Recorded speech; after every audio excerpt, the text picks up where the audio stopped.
Hey, hungry for some new riddles? Okay, here they are. Let's start with this uncomfortable situation that happened on an airplane. On a flight from Denver to San Diego, a flight attendant noticed a woman in an orange jumpsuit. "You're a prisoner!" she screamed, and she was about to report it.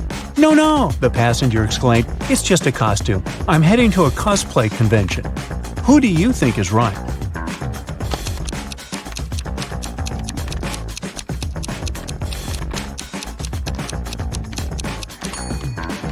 I'd believe the passenger. She's headed to San Diego, and there are many cosplay conventions there. But also, look, her jumpsuit looks new, as if it hasn't been worn. But more importantly, there is a ticket to the convention lying by her side. Tom is about to cross a railroad bridge when he spots a big truck right in front of the underpass. It's not moving. Tom stops and asks the driver what happened. The truck is 1 inch higher than the indicated height of the underpass," the driver says. "Unfortunately, this is the only road to my destination, and I am not sure what to do now. I must make the delivery on time, and the clock is ticking." What can the driver do to get through the underpass fast?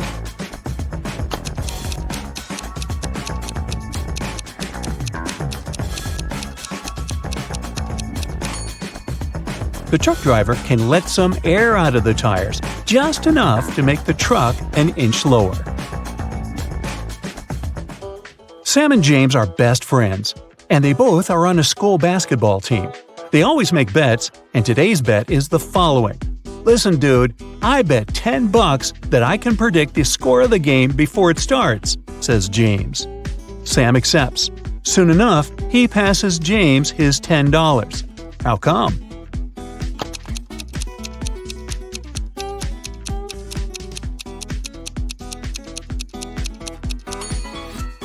The score before the game is always 0-0. That's what James said. Here's another bet, but you need to think outside the box to find the solution. Alex was at a carnival and went to a magician's booth.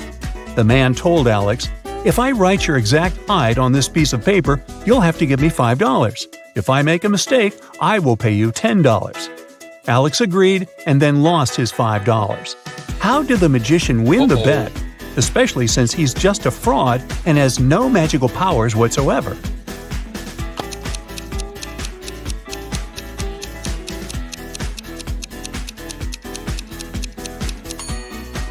The magician handed Alex the paper, and here's what was written on it: your exact height. Maybe it's a bit unfair, but very precise. A local police department got a call. Someone reported that a big robot was roaming the city, crashing everything around. After a bit of digging, the police traced the robot's creator, a scientist living on the outskirts of the city. Here's what the scientist said. "I created that robot, but I didn't mean any harm. Today it just went crazy and wouldn't listen to me. I've been trying to stop it, but nothing works." Luckily, the police managed to capture the robot. Now they have to figure out what to do with the scientist. Did he really try to stop the robot, or was this just his evil plan? What do you think? I am a robot. I am a robot. Look, the switch on the robot's body is in the off position, yet the robot still functions. It means the scientist indeed tried to turn it off and is probably telling the truth. Now, let's train your eyes a bit. We're in a city of superheroes, and almost every house here is owned by some well-known superhero. I'll show you different interiors, and you have to figure out who the house belongs to. Deal? Alright then, here's the first one. What's your guess?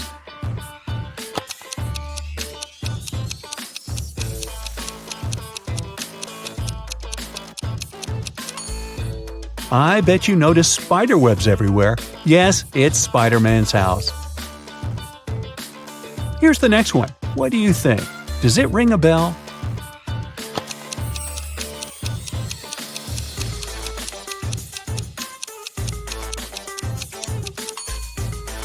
Have you noticed those boots in the corner and a lasso? Yes, that's the residence of Wonder Woman. Let's move on to her neighbor's house. Who do you think it belongs to?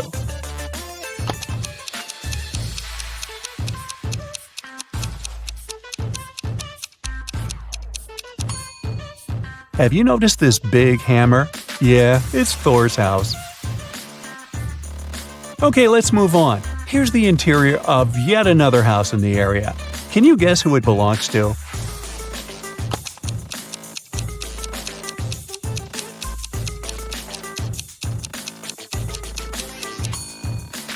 The scratches on the walls and couches hint at the one and only Wolverine.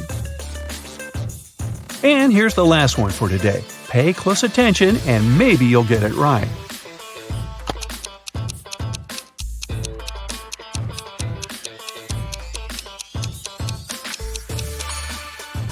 Well, the one living here is a patriot, with all those American flags all over the place. And there's a shield over there. Yes, of course, it's Captain America. Now, it's your turn to be a superhero. I'll show you two situations, and you'll have to decide who you need to save and who can manage on their own. You ready? Here's the first pair. Maya is running late and taking a shortcut on her way to school. Emily is driving to her aunt's house. Who should you save? Which one of them is in danger?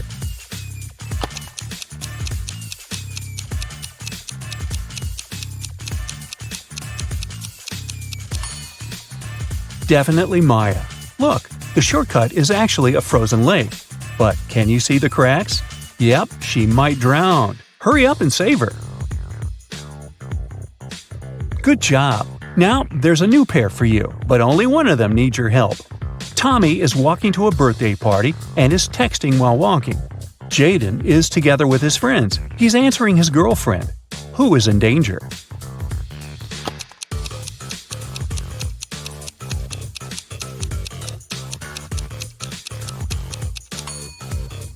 Both guys might fall into the maintenance hole on the way, but at least Jaden is with his friends. They'll probably notice the danger and warn him.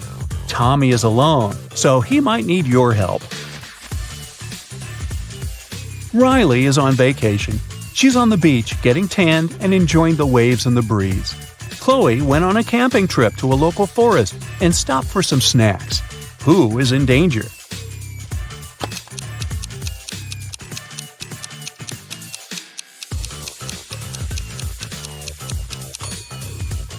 It's Chloe. It's not safe to eat unknown berries. And these ones are definitely poisonous. Just look at the poor bird that obviously munched on those. You need to come and stop the girl. Okay, off to the next case. Liam is strolling through the city and Wendy is jogging in a local park. Who is in danger?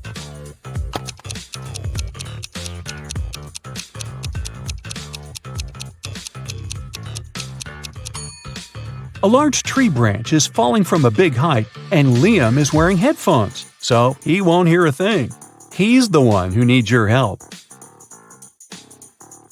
Okay, here's your last superhero case, so look carefully. Leah and Mary went for a walk in the woods and encountered a bear. Long story short, the bear is now chasing them. Which one of them really needs your help?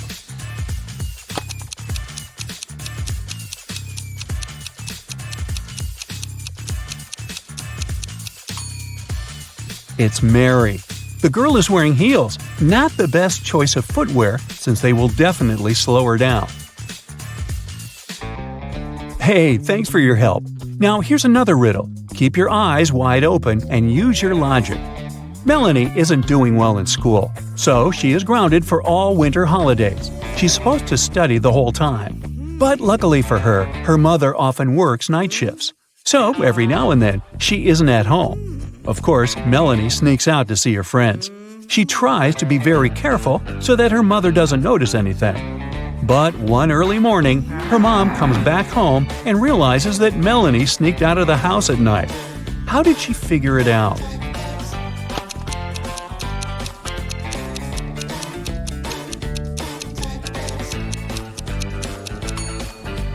Look, Melanie's car is the only one in the neighborhood that's not covered in snow. It means she used it not so long ago. So I can see that you can connect the dots well. I have another task for you. You see, there are a few suitcases that got lost at an airport.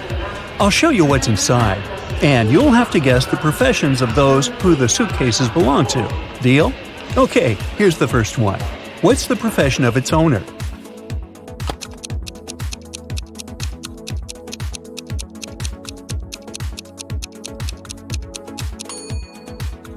This one definitely belongs to a ballerina. Perfect! Here's the second one. What do you say?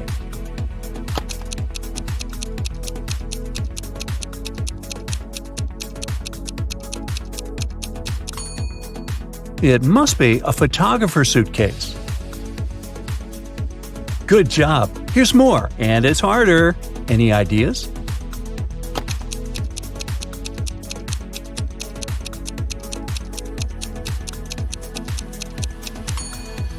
Well, I'd say it belongs to an architect. The fourth suitcase is coming your way. Take a look. Okay, what's your call?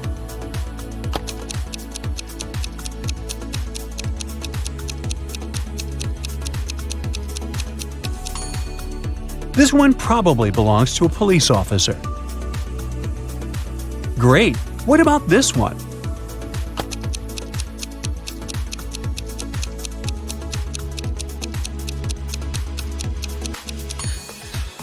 Yes, it must be a hairdresser suitcase.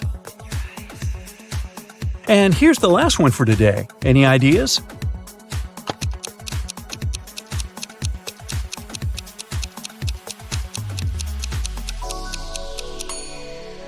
I'd say it belongs to a pilot. That's it for today. Thanks for playing with me. You did well.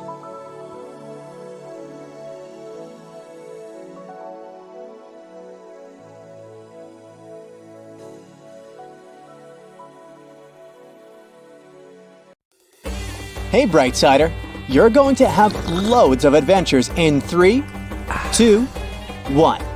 Yeah.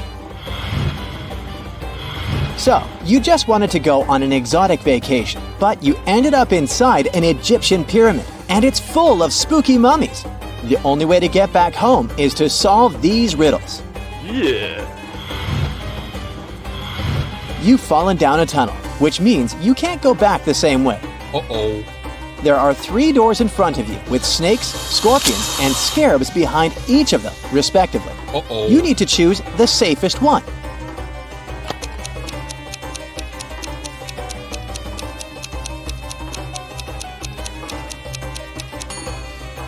Hopefully, you know that scarabs are harmless, so you should pick the 3rd door.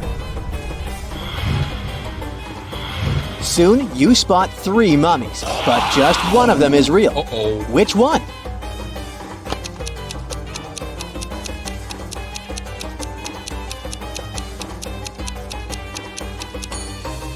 Look at the 3rd one. There's a mummy bug on its leg, so it must be the real mummy. This mummy, which turns out to be indeed real, wants to test you. You have to answer its questions correctly to get out of the pyramid. And here's the first riddle. Why was an Egyptian kid confused?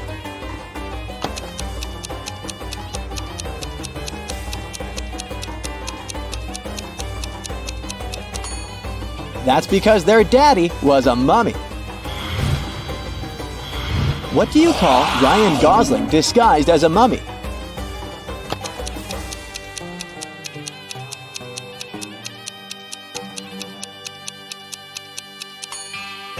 Ryan Gosling, of course. Why do mummies like Christmas?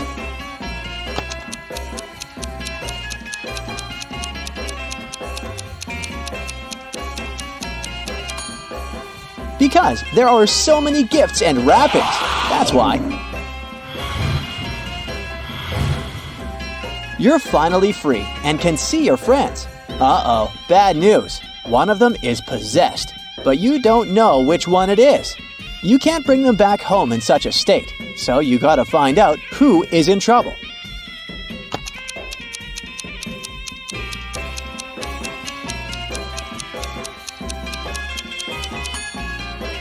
This guy has red eyes, but it might be because he hasn't slept all night worrying about you. Your second friend has a weird green glowing aura around her. Can it be that sandwich she has in her pocket? It's surely gone bad, but look at this guy.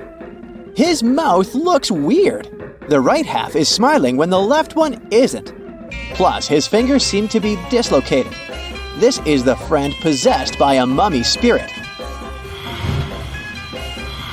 Now how about some short riddles you need to crack very fast? Ready? Let's start. Yeah. He has 1, a human has 2, a citizen has 3, population has 4, and personality has 5. What am I talking about?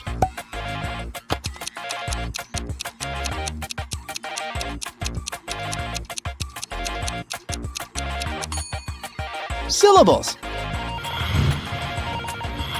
Why is it so easy to weigh fish?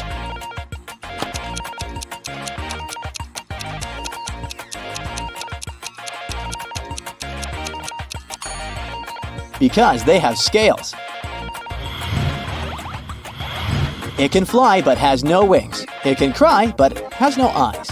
Wherever it goes, darkness is following it. What is it?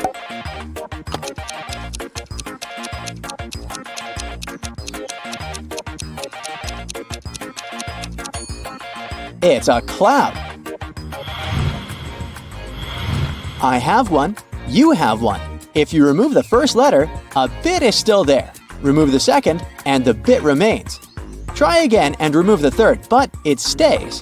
What is it we have?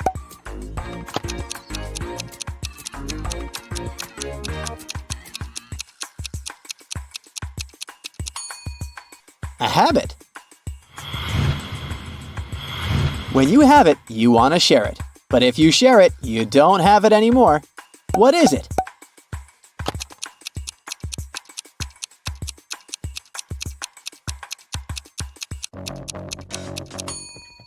It's a secret. What kind of cup doesn't hold water?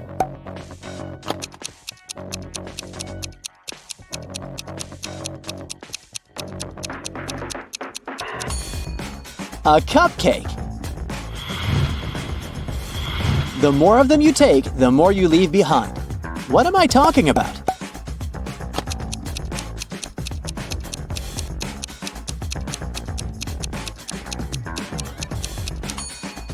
Footsteps. What did the thief get for stealing a calendar?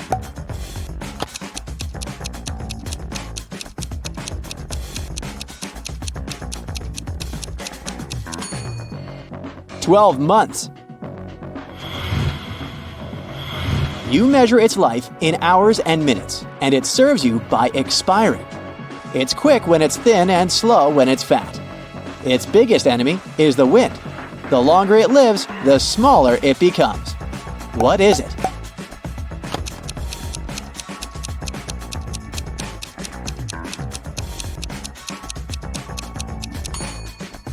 It's a candle.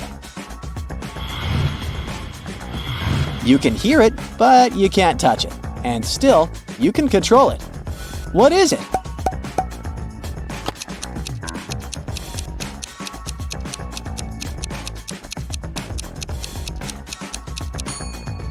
It's your voice. Add it to itself and multiply by 4. Then divide it by 8 and you'll have it once again. What number is it?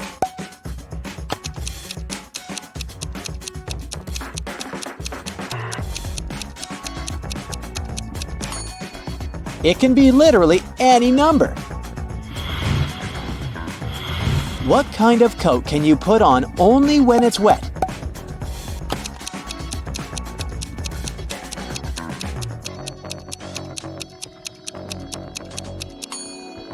The answer is a coat of paint. John ordered a fishing rod that cost him only $5. The only problem is that he lives in a country with very strict import rules. They prohibit shipping any objects that are longer than 3 feet. But John's new fishing rod is a bit bigger than that. It's 3 feet and 3 inches long. How can it be mailed to the man in one piece without breaking the rules?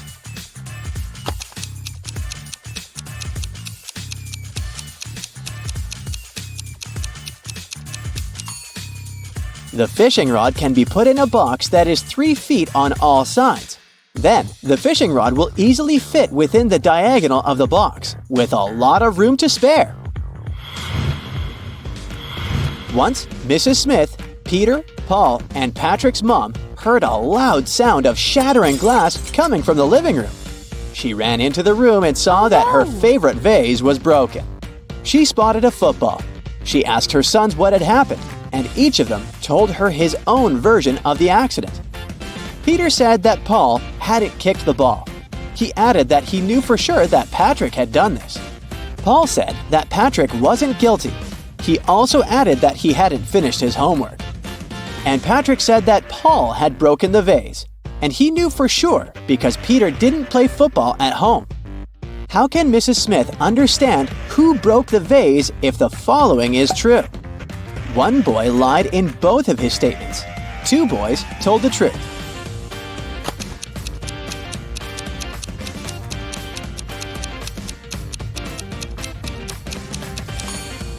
Have you noticed that only one of Paul's statements is related to the accident? The one in which he says that Patrick isn't guilty? What he says about his homework changes nothing. The first of Peter's statements contradicts Patrick's first words and vice versa. This means that it's impossible for both of the boys to tell the truth. Peter and Paul can't both tell the truth, as Paul's words contradict Patrick's second phrase. That's why Patrick and Paul can't lie, meaning that Peter lied in both his statements, which means that Paul broke the vase. Miranda is practicing her dance steps together with her friends. In a particular sequence, all of them form a row. At that point, Miranda is the fourth from either side of the row. Can you figure out how many girls are practicing together?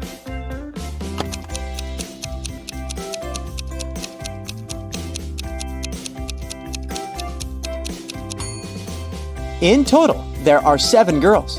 Miranda is the fourth from either end of the row, which means there are 3 girls on one side and 3 on the other. Marta got into a trap set by a powerful witch. The girl got locked in a jail cell, and the only thing that could probably help her escape was a special magic elixir. Marta found 3 jars. The liquid from the first one could turn her into a superwoman. The second jar contained the liquid that turned people into zombies. And if Marta drank the elixir from the third jar, she would turn into a vampire. The effect of each elixir could last for half an hour. Which of them should Marta drink?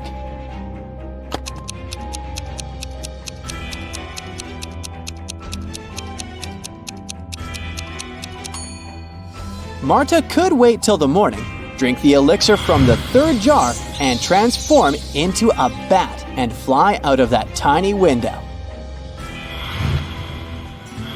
In 2 years, this dog is going to be twice as old as it was 5 years ago. How old is the dog at the moment?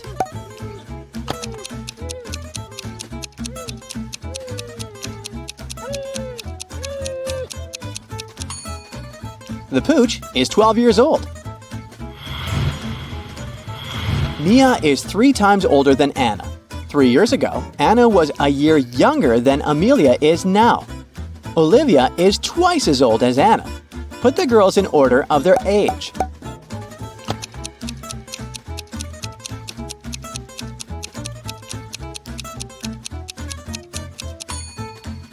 It goes like this: Mia, Olivia, Anna, and Amelia. Physicists have built devices to move it very fast.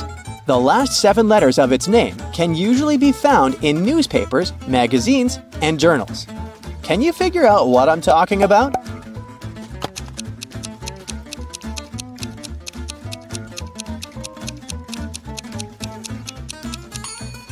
A particle. Lewis and his friend Mark were playing basketball. Suddenly, their ball landed in the garden of Lewis's neighbor, a very unfriendly gentleman. An even more unfriendly dog was guarding that garden. Luckily, it was tied to a tree, but the ball fell too close to that tree. If the dog spotted Lewis, it would follow the guy's every step, and if the guy came close enough, the dog would bite him. How can Lewis get his ball back without getting hurt in the process?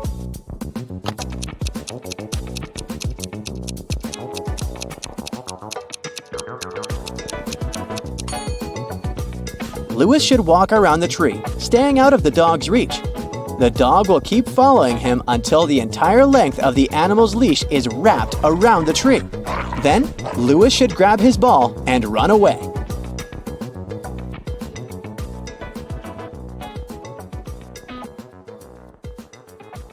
It's Lucy's birthday today. She ordered a cake, but unfortunately, the delivery guy brought the wrong one. Lucy goes to the pastry shop herself and asks to replace the cake. There are 3 cakes left in the fridge. Can you find the correct one?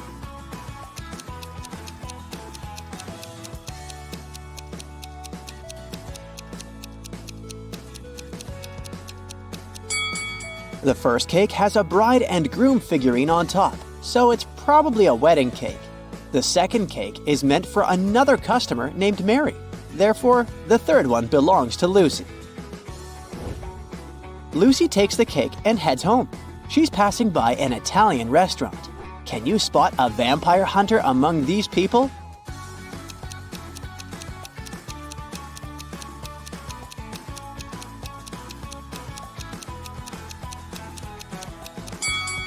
It's this chef with a garlic necklace. Finally, Lucy returns home. Some of her guests are already here. Her sister Stella, her college friend Anna, and her colleague Jessica. Lucy asks them to iron her new party dress and rushes to the shower to freshen up. Then she returns to the guests. The dress is perfectly ironed, but there's a huge blue stain on it. Can you figure out who put the stain on her dress?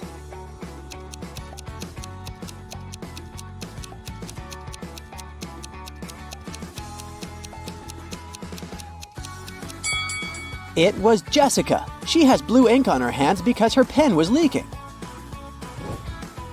Lucy goes to her bedroom to find a new outfit for her party. Then she returns to the kitchen to check on the cake in the fridge. Oh no! Someone has bitten it! Lucy hasn't even blown the candles yet. Who's guilty?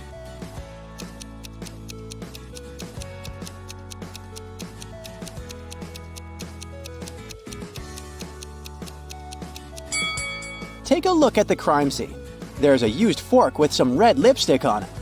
Anna is the only one who's wearing red lipstick. The mystery is solved.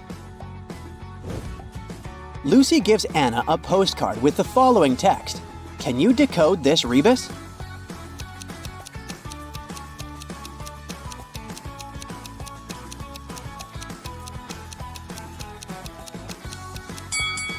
You are under arrest. It's time to unwrap the gifts. Lucy's guests say, you have to crack our riddles to get the gifts. Riddle 1. I get shorter the more I'm used, but I'm not a pencil. I'm made of wax, but I'm not a crayon. I can help you see in the dark, but I'm not a flashlight. I'm often found on a birthday cake, but I'm not icing. What am I?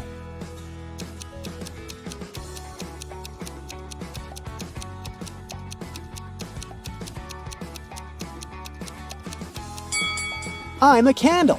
Lucy gets her first gift from Stella. The guys go ahead and invite Lucy to crack the next riddle. I can pop, but I'm not popcorn. Sometimes I have a string attached, but I'm not a kite. Sometimes I float, but I'm not a swimmer. I'm seen at birthday parties, but I'm not a candle. What am I?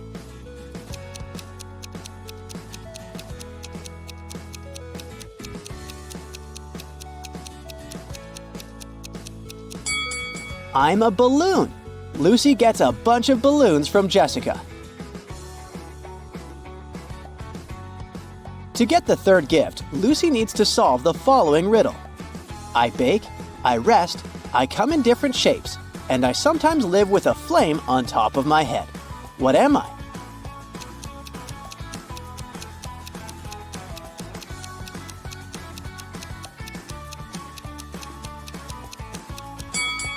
I'm a cake. Suddenly, someone rings the doorbell. Lucy opens the door and sees 3 people in carnival masks. 2 of them are late guests of Lucy, but one of them is an imposter. Can you guess who?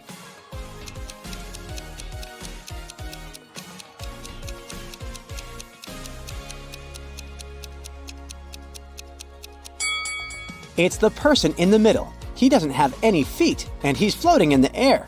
This guy must be a ghost. Lucy returns to the kitchen. Oh no! Someone popped the balloons.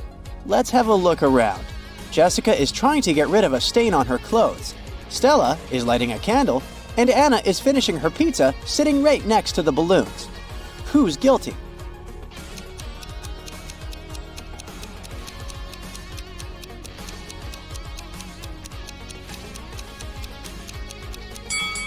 Anna is wearing a dress with spikes. They must have poked some holes in the balloons. It's time to blow out the candles. Lucy pours tea for all the guests. Then she leaves the table to have a brief phone call. Lucy returns and takes a sip of tea from her cup. Yikes, it's very salty. Lucy interrogates 3 people around the table. Stella says, "I didn't touch your cup. I was busy taking a selfie." Anna says, "I was cutting fruit, only your sister is capable of such a silly prank." And Jessica says, "I was in the bathroom, so I didn't see what was happening at the table." Who's lying?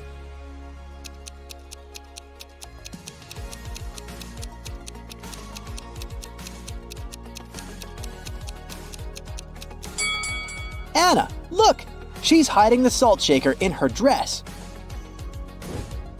Anna admits that she was trying to destroy the party. She's turning 22 today, but everyone forgot about her birthday. Lucy wants to make amends. Take a look around and try to find a possible gift for Anna.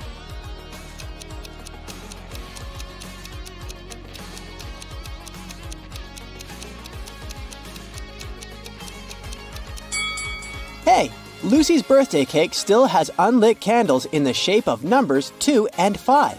Lucy can turn the 5 upside down, make the candles look like 22, and present them to Anna. Luckily, Anna forgives Lucy. Some of the guests start dancing. Suddenly, the light goes off for a second and then comes back on. Stella screams, "Someone stole one of my diamond earrings!" She questions 3 suspects. Lucy's boyfriend, Bill, says, "I was trying to film a TikTok dance when the lights went out." Anna says, "I'm afraid of the dark, so I just landed on the sofa."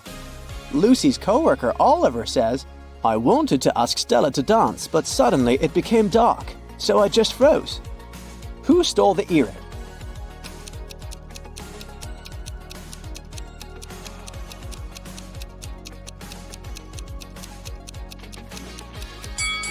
No one. It just fell under this chair.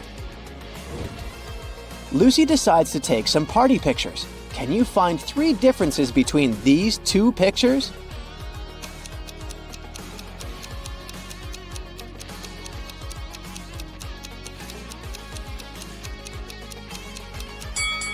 Here they are.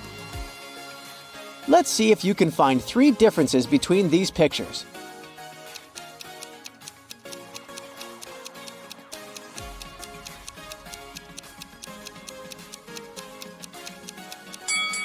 Over here. Let's make the task a little harder. Can you spot 5 differences between these images?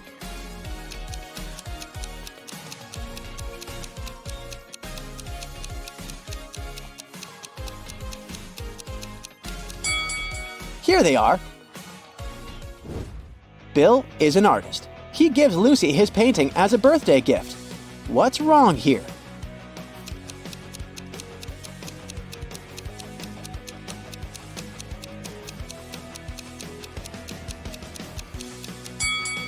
There's no river. Can you help Lucy distribute these party hats among her guests? Stella loves the color yellow, but she's not fond of green. Oliver doesn't like the color purple and stripes. Anna is allergic to flowers, but she loves stars. Jessica doesn't like the color yellow, and Bill is not fond of orange decor.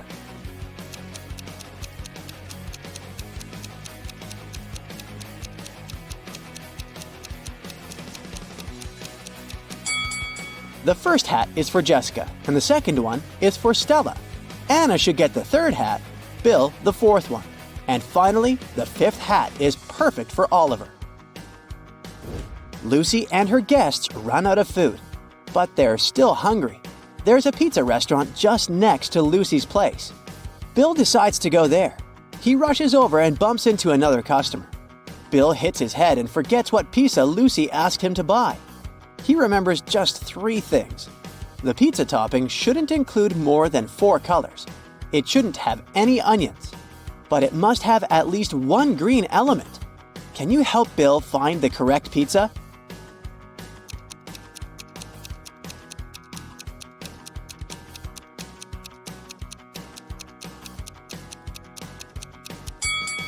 Four-cheese pizza and margarita don't have any greenish elements, so we can exclude them.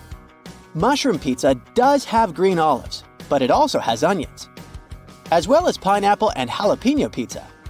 Goodbye, only pepperoni pizza is in line with the assignment. Suddenly, Lucy hears someone ringing on the door. She opens and faces 2 dudes. They introduce themselves briefly.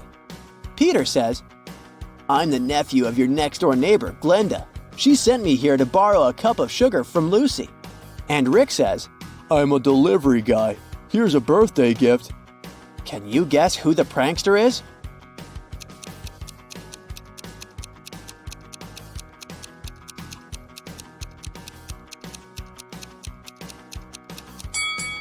It's Rick. He doesn't know Lucy's name, which is weird for a delivery guy. I wouldn't risk opening this box. Lucy exposes Rick and returns to the kitchen. She discovers that someone has broken her favorite vase. Lucy interrogates 3 suspects. Bill says, "I was in the bathroom. I just returned and noticed the broken vase." Stella says, "I put roses in this vase about an hour ago, and I haven't approached it since." And Jessica says, "I was dancing in the living room. About 5 minutes ago, I heard the sound of breaking glass from the kitchen." Who's lying?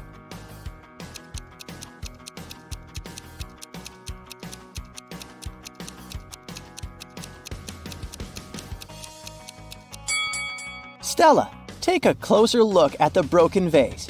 No roses, only daisies. So Bobby arrives at the railway station to go visit Granny. The train takes 3 seconds to enter a tunnel which is 1 mile long. If it's traveling at the speed of 120 miles per hour, how long will it take to pass completely through the tunnel?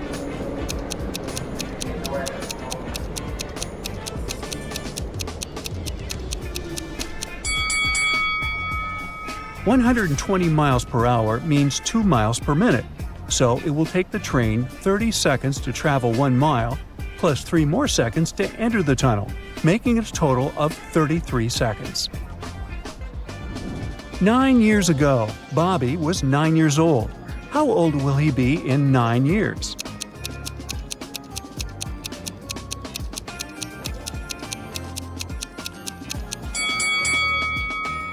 If Bobby was 9 years old 9 years ago, it means he's currently 18 years old. Thus, in another 9 years, he will be 27 years old. On the train, Bobby gets hungry and pulls some snacks out of his bag. He has a chocolate bar that consists of 2 rows of 8 square pieces each. He can break this bar vertically or horizontally. He wants to break it so that each square piece is separate. How many times does he need to break the bar to make it happen?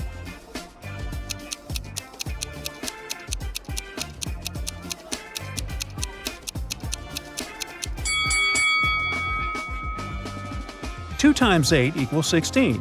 So if we separate each chocolate piece, we'll get a total of 16 pieces. Thus, you need to break the bar 15 times. Bobby arrives at the village. He's walking toward Granny's house. Suddenly, Bobby notices that her neighbor has a new angry dog. It's fastened to a tree. But the chain is long enough for the dog to reach the gate of Grandma's house. How can Bobby reach the gate?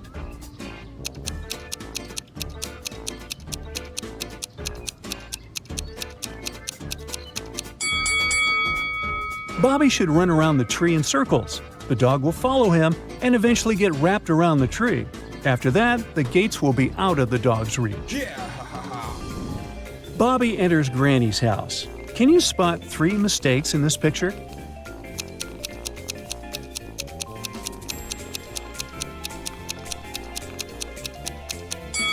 The woman in the portrait is missing a shoe. It can't be sunrise at 12 p.m. And Grandma has a rat hiding in a ball of yarn. Granny shows Bobby her new parrot. Can you find its shadow?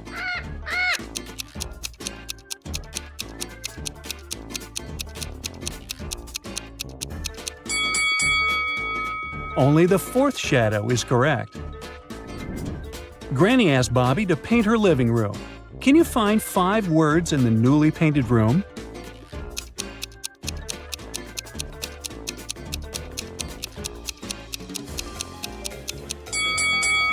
The first word is bush. Here's the word paint. The third word is owl, and it's hiding over here.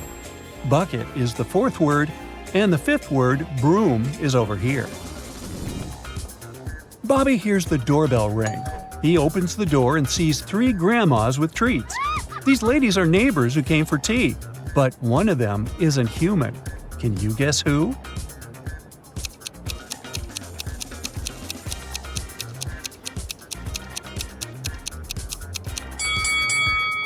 The first grandma is an imposter. Take a closer look. She has 3 hands. Granny invites over her friends, Telma and Violet. They're having a tea party with Bobby. He leaves the table for a couple of minutes and then returns. He takes a sip of tea and realizes that someone has added chili to his beverage. He questions the ladies. Granny says, "I was cutting the cake in the kitchen." Violet says, "I was watching the TV in the living room all the time." Telma says, "I was taking pictures of your cat in the hallway." Who's lying?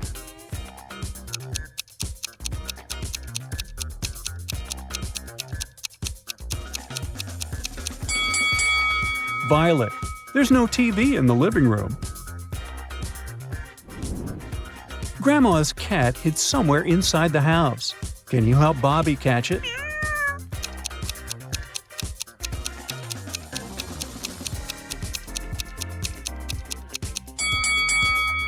The cat is in this locker. Later that day, Granny asked Bobby to help her with canning some fruits and vegetables. Eventually, she gets tired and goes to bed. Bobby promises to finish everything by himself. Oh no, he lost the recipe. Bobby only remembers that there should be an odd number of identical ingredients: 1, 3, 5, and so on. Which ingredient doesn't belong here?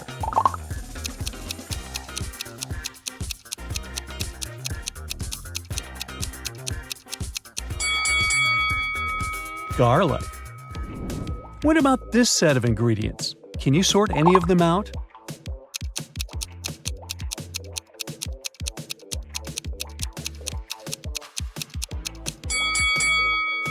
There are 6 cherries. Goodbye. What can you say about these fruits?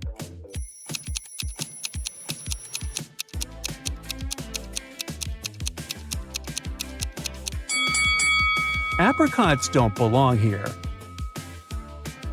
Bobby runs out of jars, so he goes to the barn to grab some more. Unfortunately, Granny put a combination lock on the barn door. Bobby looks around and finds a note with a hint. Can you help him crack the code?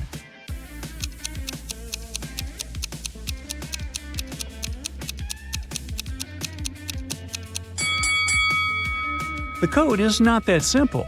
You need to count the number of boards on each wall, and the resulting password is 7954. Bobby is helping Granny to organize some boxes in the barn. Can you count which stack has the biggest number of boxes?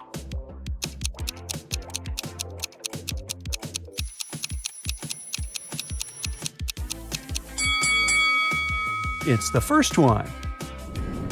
Bobby is trying to organize Granny's tea jars. Can you figure out which stack is bigger?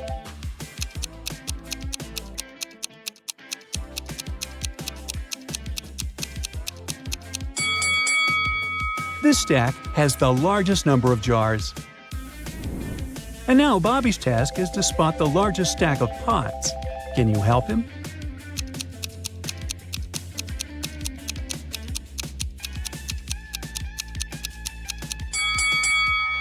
It's the third stack. Bobby's granny knows a little magic. She gives him a task to mark these 6 bottles with her potions. Can you help him?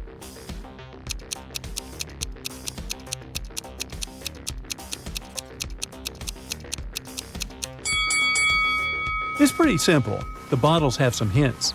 The first bottle is filled with some teeth-whitening syrup, and the second one with frog broth. The third bottle is filled with super-strength tea, and the fourth has an eternal love potion. The fifth bottle is for endless wealth, and the sixth one contains some freezing fluid. It turns out that Bobby's grandma has a dragon egg in her barn. It's very rare and expensive. That's why she hid it among toy eggs. So only one of these 7 eggs isn't fake. Grandma asked Bobby to find it. Here's a hint. It should have some pink color on it, and there are no bubbles on the shell. Also, the egg isn't in the middle, and it's not next to the blue egg. So, where's the dragon egg?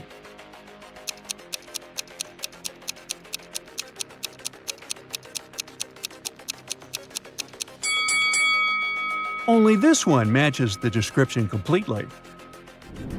Bobby leaves the dragon egg in the living room by the fireplace to keep it warm. Finally, he goes to sleep. The next morning, he finds out that the egg is hatched. Can you help Bobby find the little dragon?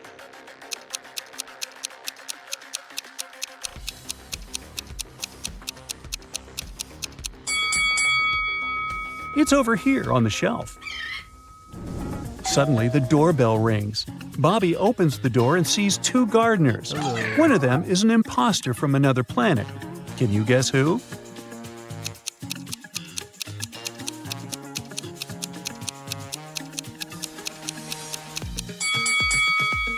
It's the guy on the left. He doesn't have any ears. Oh no! Bobby asks the imposter to leave. Instead, he pushes Bobby, runs into the house, and steals the little dragon. The thief escapes to the forest. Bobby is chasing him. He comes across these 3 routes. There's a family of bears hanging out on the first route. The second path is enchanted by a wicked wizard. Any animal or bird who dares to walk this route turns into stone. And the third route is infested with sick ticks. Which way is more or less safe?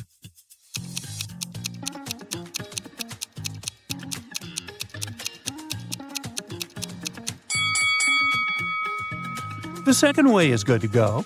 The spell only works on animals and birds, not on people. Bobby finds the thief's spaceship in the field. He sees the dragon in a cage nearby. Can you help Bobby crack the 4-digit code to unlock the cage?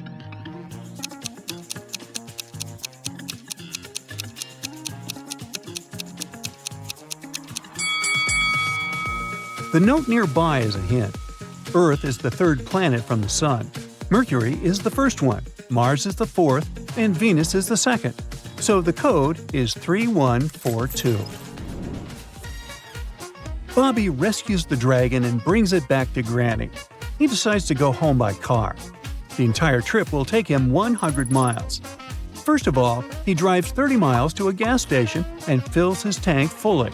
Then he drives another 15 miles until he reaches the car service center. After that, Bobby drives 20 more miles and makes a stop near a small hotel. That's when Bobby realizes that he has already used up exactly 1/2 of the gas tank. What do you think he should do? Keep on driving home or turn around to the gas station?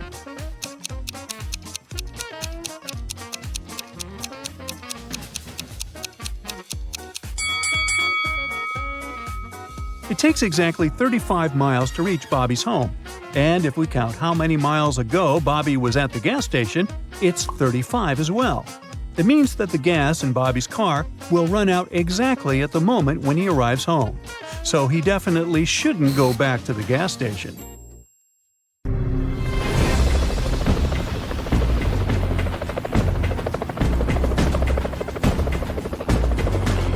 Alrighty, here's the new portion of mind-bending riddles for you, quick-witted detective.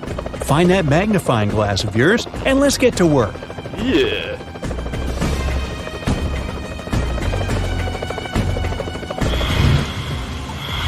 Tom disappeared at 10 p.m. on Friday in the fall. A police officer questioned his 4 friends. She suspected one of them had something to do with this disappearance. She asked them all what they had been doing at the time. Adam said he had been choosing an outfit for a date. Daniel was getting ready for a party, which was to take place at his apartment. Sophia said she had been relaxing by doing yoga before her night shift at work, and Jake was watching birds in the park. After questioning the suspects, the police officer arrested one of Tom's friends. Who was it?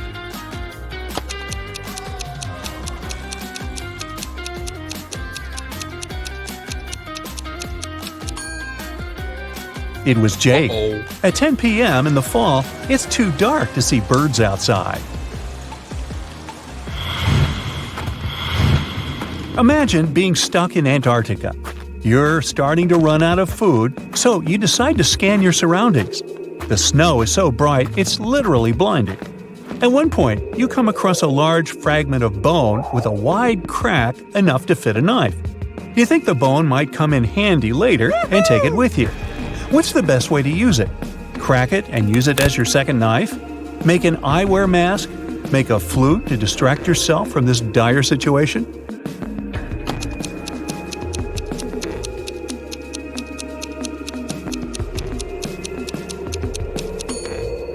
You should choose the second option. An eyewear mask can protect you from a big problem: snow blindness. Sunlight is reflected off the snow and ice in Antarctica and is likely to cause serious eye problems. Okay, this time you're trapped in a large abandoned castle. The lights are out, and there seems to be nobody around. You see 3 doors leading out of the creepy castle to safety. But behind the first door, there's a room filled with venomous snakes and spiders. Behind the second door, there's a sheer drop with sharp spikes at the bottom. And the third door opens to an electrified moat. Which door will you risk going through?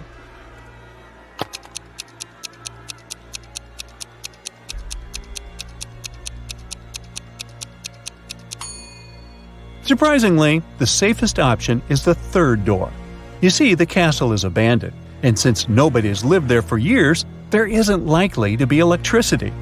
The likelihood of the moat still being electrified is very, very small. You'll be able to swim across the moat safely. Let's say that in some mysterious way, you find yourself in a battle arena.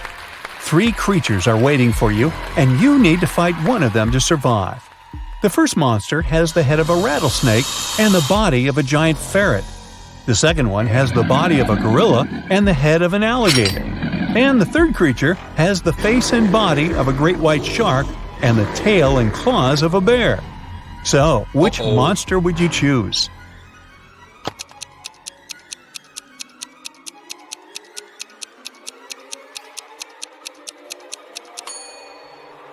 The first 2 monsters would be extremely dangerous opponents. Imagine how agile and venomous the snake ferret could be. And the gorilla gator would be too strong for you to defeat. As for the shark bear, you know that sharks have gills and can't breathe on land. So you just need to wait a bit, and this opponent would get out of your way on its own. Imagine a robber is trying to enter your house. You can only defend yourself through the letterbox in your door while they're trying to sneak a peek inside your house. What kind of defense would you choose? A tarantula and a 4-foot-long stick? A 3-foot-long bamboo pole and some frozen peas? Or a leaf blower, elastic band, empty paper roll, and several dozen fire ants?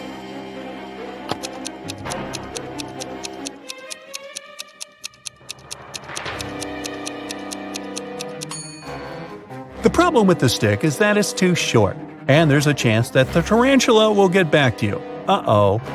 Sending frozen peas into the robber's face probably won't be enough to stop the criminal. So, pick the third option. The leaf blower will send the ants into the thief's face through the paper roll, and it will most likely scare the criminal away.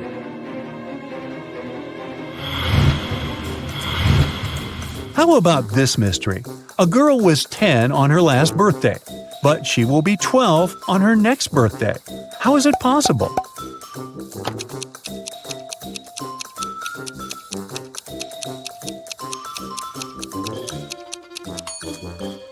Well, the girl is celebrating her 11th birthday today.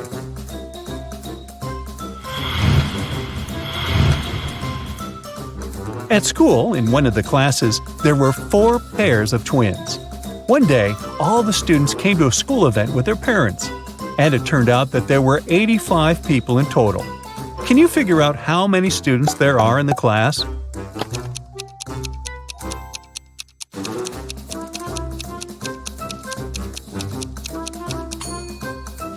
Since each pair of twins most likely have different parents, 4 pairs of twins and their parents make up 16 people.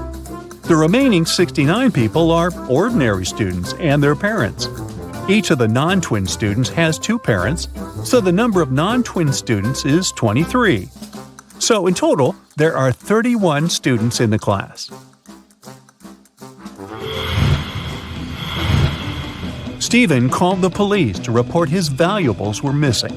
When the police arrived, the man told him his story. "I went on a camping trip alone. I just got there and set up my tent when it started to rain heavily. I hurried to find some dry firewood. I left my bag with my wallet and all the documents inside the tent.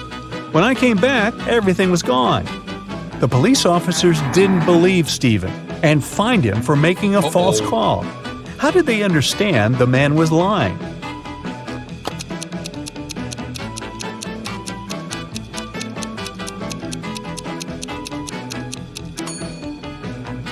Stephen said he had set up the tent before it started to rain. But then, why is there a big puddle inside?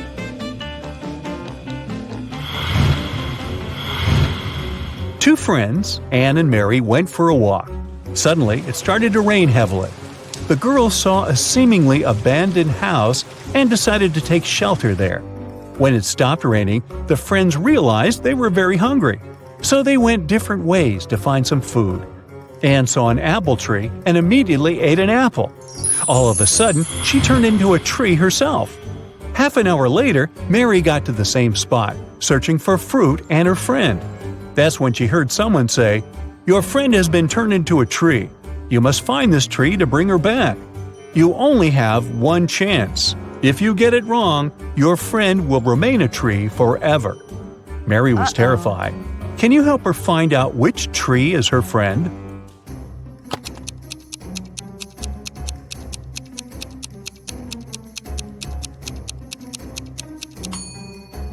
To crack this riddle, you need to think outside the box. Since it rained half an hour ago, all the trees in the forest are wet. The only tree that isn't wet is Mary's friend Anne.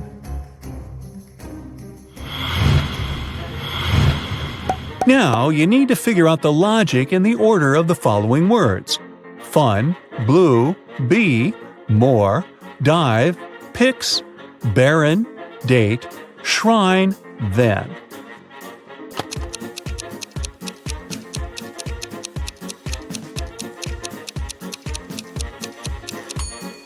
Actually, it's not hard at all as soon as you say these words out loud one by one. You'll immediately notice that every word rhymes with the number that specifies its numerical order. Fun 1, blue 2, bee 3, and so on. On a beautiful sunny morning, a vampire woke up pretty early and went to the bathroom to shave. He was in the middle of the process when he noticed in the mirror that he had cut himself. He had to go and look for his first aid kit. What's wrong with this story?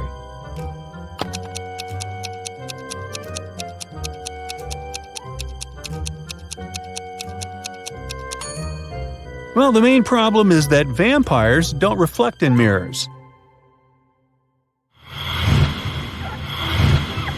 Look at this picture closely.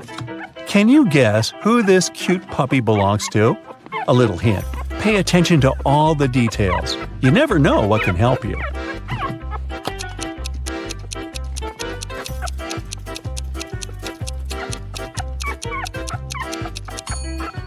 The dog's owner is the boy in the middle.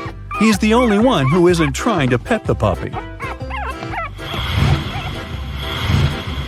And now, can you figure out what's wrong in this picture? Once again, pay attention to the tiniest details. Tick-tock, your time is running out.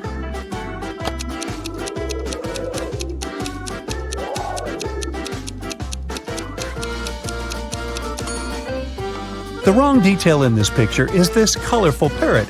How did the bird get there? Parrots aren't known for their love of winter.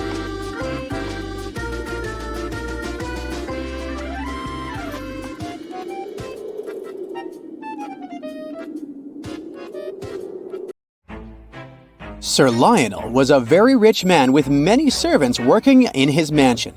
One day, as he was about to go on a business trip, his night watchman warned him not to board his flight. I had a dream last night that something bad will happen on that plane.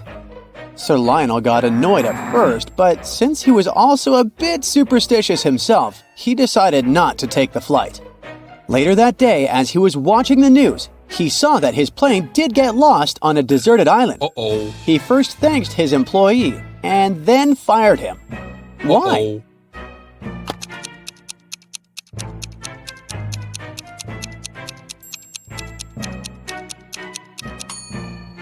Because as a night watchman, he's not supposed to be sleeping on the job. Eduardo was walking to his home late at night when he suddenly heard an evil laugh and was magically transported to a peculiar reality show as a contestant. The evil presenter showed him 3 doors. Behind the first door, there was a room filled with venomous spiders. The second door opened to a chamber containing toxic gas. The third door revealed a space with the floor covered in sharp shards of glass. In which room will he have a better chance to survive?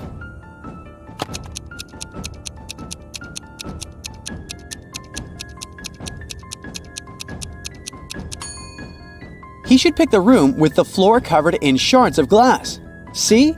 He has his boots on. Those can protect him from getting hurt. Late at night, Detective Forsyth was patrolling a quiet neighborhood when he heard a scream coming from one of the houses. Rushing to the scene, he found a group of friends gathered, and one of them, Manny, claimed he had just seen a ghost in the backyard. Forsyth questioned each friend to determine the truth.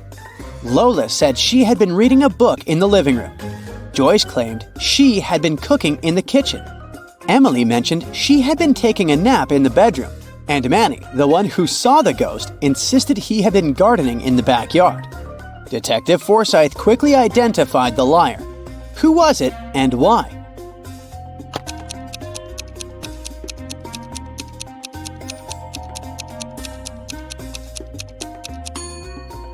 It was Manny. His claim of gardening in the backyard was false because it was late at night. And if you take a closer look, there are no garden lights to illuminate the area. So, no one would be gardening in the dark. You are listening to your favorite radio program, I'm a Survivor, in which one of the listeners who participates in the weekly questions gets a chance to win $5,000. This week, you finally decided to try your chance. So, you call the program and the host gives you your question. In which situation do you have more chances to survive? If you're falling from a 10-story building, or if you find yourself surrounded by a swarm of bees. Can you win the $5,000?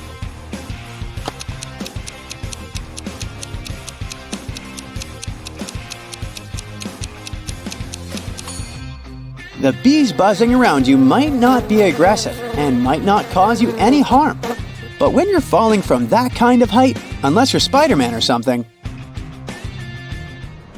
Professor Orion was an eccentric scientist who had a collection of enchanted doors in his laboratory. Each door led to a different dimension. He wanted to invite his friend, Beth, to his laboratory, but first, he needed to make sure she was worthy of exploring the realms beyond with him. So, he asked her this riddle. I fly without wings, I cry without eyes. Wherever I go, darkness follows me. What am I? Do you know the answer?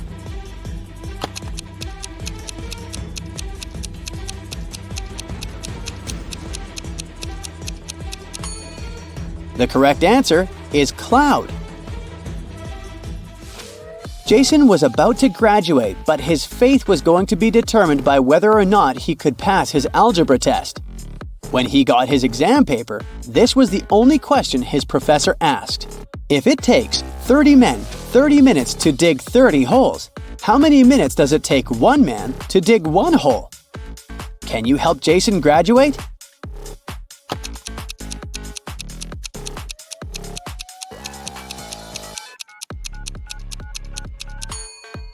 It takes one man 30 minutes to dig one hole. Rose bought an old mirror from the antique store.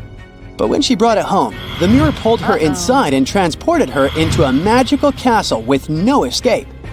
After checking every room to find an exit, Rose discovered 3 doors in the dungeon that could help her go back home. However, behind the first door, there was a raging fire. Behind the second door, there were thousands of venomous scorpions. And behind the third door, there was a pitch-dark maze filled with underground holes one could easily fall into. Which door should Rose choose?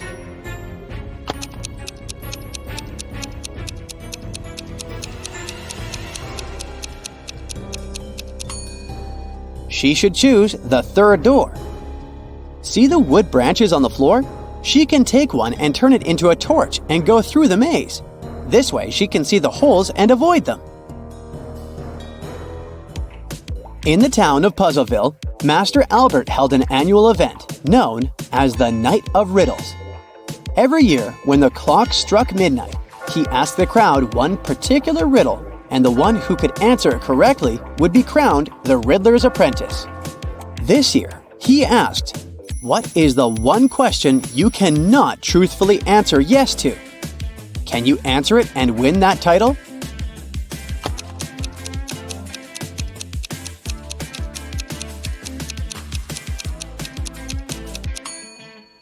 The answer is, are you asleep yet? As Nicole was driving across a road at night, her phone's battery ran out. Unfortunately, she forgot to take her charger with her and there was nowhere she could get a new one. So she got lost without being able to use the Maps app. The road in front of her split up into 3 smaller roads, and there was a sign at each of them. The first sign said, "Toxic Swamp ahead." The second sign said, "Werewolves ahead." And the third one said, "Active volcano ahead." Which one should she pick?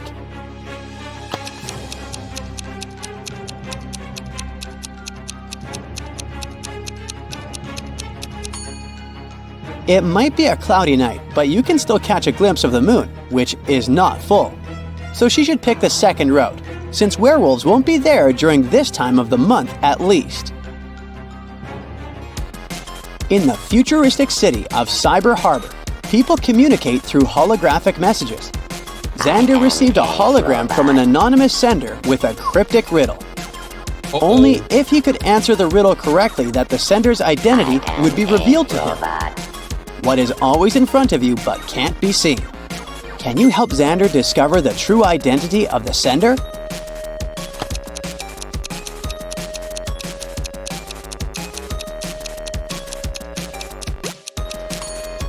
The answer is the future. Ernest and William are 2 logicians. They both pick a whole number from 1 to 30 inclusive. The following conversation occurs between them. Ernest: "Is your number double mine?" William: "I don't know. Is your number double mine?" Ernest: "I don't know. Is your number half mine?"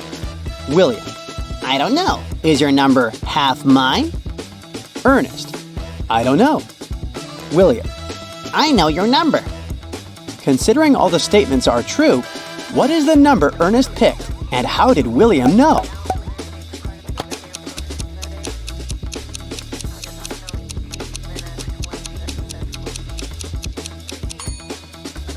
The correct answer is 4. From their first exchange, we know that William's number is even. Otherwise, he would have known that it couldn't be the double of a number. From the second exchange, we know that Ernest's number is a multiple of 4. Otherwise, he would know that it couldn't be the double of an even number. From the third exchange, we know that William's number is 14 or less. Otherwise, he would know that it couldn't be half of the largest possible multiple of 4. From the fourth exchange, we know that Ernest's number must be 4. Otherwise, if it were 8 or more, he would know it couldn't be half of a number that's 14 or less. And the only possible multiple of 4 that's less than 8 is 4. Andy and Bernie were trapped on an island, surrounded by swift currents. Luckily, they heard the thrum of a helicopter, but before it passed them by, they needed to attract the pilot's attention to save themselves. They had to use mirrors or flashlights. Just as they were losing hope, Bernie had a brilliant idea. Soon after, the helicopter spotted them and rescued them. How did Bernie do it?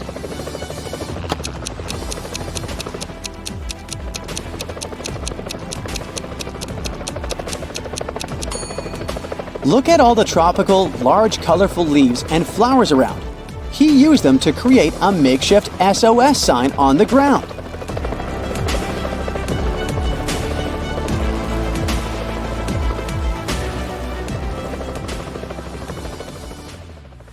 Monica decided to go on a solo vacation to Brazil. She was strolling along a deserted beach when some magical sea creature caught her by surprise. It took her to a cave at the bottom of the ocean, took all her stuff, and left her there. To escape, she had to go through one of 3 tunnels. The first tunnel had sharks swimming all over it. The second tunnel had poisonous underwater snakes. And the third tunnel had a pirate shipwreck. Which tunnel should she choose to go through?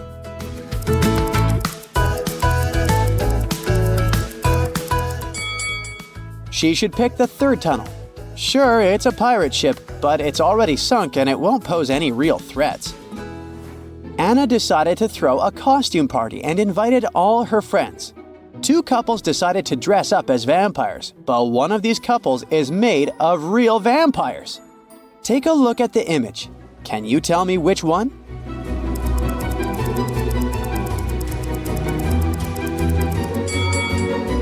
It's the second couple. They are vampires. They don't have any reflection in the mirror, do they?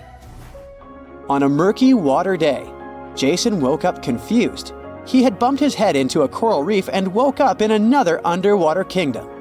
3 mermaids took him in and helped him get better.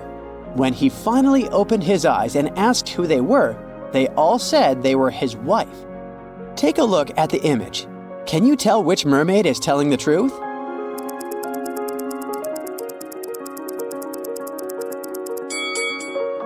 If you look closely, the third mermaid to the right is wearing a shellfish ring similar to the one that Jason is wearing. This must mean she's his real wife, and the other 2 mermaids were lying. In the Wizardry School of Ninth, students are getting ready for a philosophy test. They're pretty good at doing magic, but they haven't developed their theoretical skills too much. The teacher, Mrs. Woodland, prepared a relatively easy first question for them.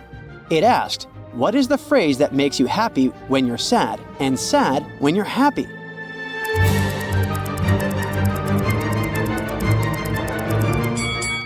The correct answer is, it will be over soon. Yikes! On the same day of that test, Mandeline had a potion test. She was extremely nervous since she could never get the very difficult spells correctly. She got to the classroom and the teacher had left a few potion bottles for her to label. Take a look at the bottles and the tags. Can you tell which bottle is which?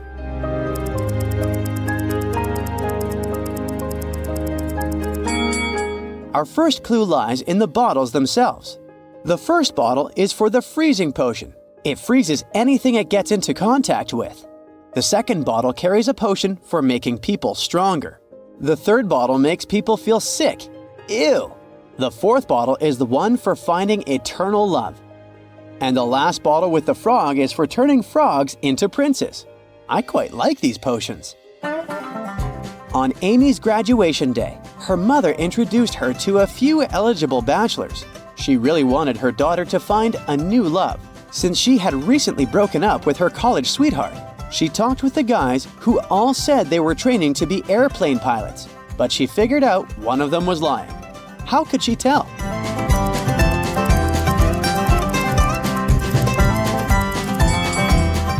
Take a look at the first guy. He's wearing glasses, which means he can't be a pilot. Pilots need to have perfect eyesight. James, a father of 4, went to work, leaving a $50 bill on the kitchen table for his oldest daughter, Quinn, to go shopping. When he got home, there was no food. Quinn said she hadn't been able to go shopping because he hadn't left any money. James asked his other 3 kids to come down and question them. Beverly said she saw the money on the table but didn't touch it. Kenneth said she opened the window and put the money under the book so it wouldn't fly away.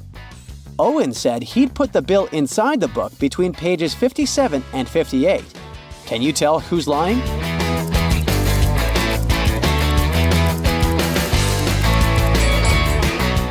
Owen is lying. He couldn't put the money between pages 57 and 58 because they're the 2 sides of the same page. Cindy was playing with her time machine when she opened a portal to another dimension. The portal took her to a sorcerer's house in the middle of nowhere. The sorcerer was so powerful that she closed Cindy's portal and Cindy was stuck there. The sorcerer proposed that they play a game. She said she had 2 cards in her hand, one that said free and another that said stay. Cindy could pick only 1 card. If she got the one with free written on it, she'd go back home. But if she picked the one with the word stay, she'd stay forever. But the sorcerer was such a trickster that she changed both cards to stay. Even so, Cindy managed to be freed by the sorcerer, beating her at her own game. How did she do it?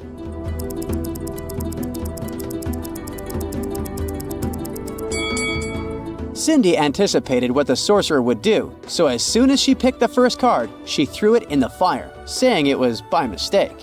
That way, the sorcerer would have to show her the remaining card was stay, which meant that the one she had burnt had to be the card with free written on it. Way to go, Cindy! After Colton was shipwrecked, he found himself on a deserted island. Luckily, he still had his pills with him. There are 2 blue pills and 2 red ones. He needs to take 1 red pill and 1 blue pill, but his eyesight was severely compromised after the wreck, so he can't tell them both apart. There's nobody around to help him. How can he manage it?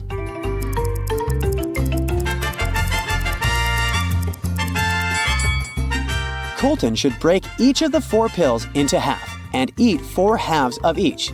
This way, he'll take exactly 1 red and 1 blue. Last week, Sophia attended the town's much-anticipated masquerade ball. She chose to show off her mother's vintage diamond necklace. But during the event, she noticed her necklace was gone.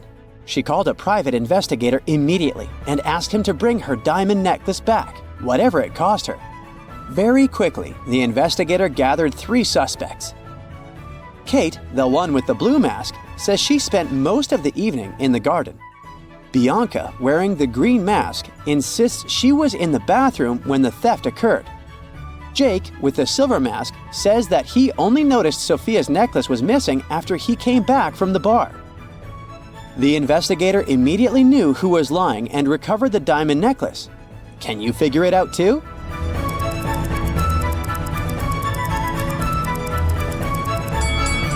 How did Jake know the exact moment the necklace went missing? It must have been him. Plus, take a look at his pocket. It looks like there's some triangular-shaped object in there, doesn't it? Luke was an adventurer, and on his latest trip, he went to Vietnam. There, he came across an ancient treasure map. The map led him to a remote island where a legendary treasure was said to be hidden. But the treasure's location was protected by a series of cryptic symbols. He needed to find it to unlock the treasure. Take a look at the encoded message that appeared and help Luke figure out a pattern that will take him to the treasure. The message said, "Carrot Sun Astronaut Filled U Room."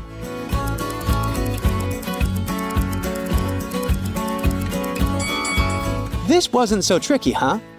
The key to answering this one is noticing the pattern. The letters in capitals are the ones that make up the password. So, the correct password is Ray. The other words are just there to confuse you. Way to go, Luke! One of these girls has a pet at home. Can you tell me which one?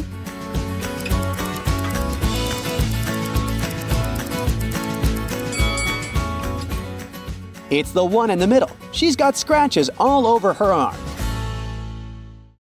Serena is a private investigator. This year, she decided to spend her vacation at a fancy ski resort. Serena arrives at the main gates and takes a look at the entrance. Then, she turns around to tip her taxi driver. After that, she returns to the gates and spots 3 changes. Can you also see them?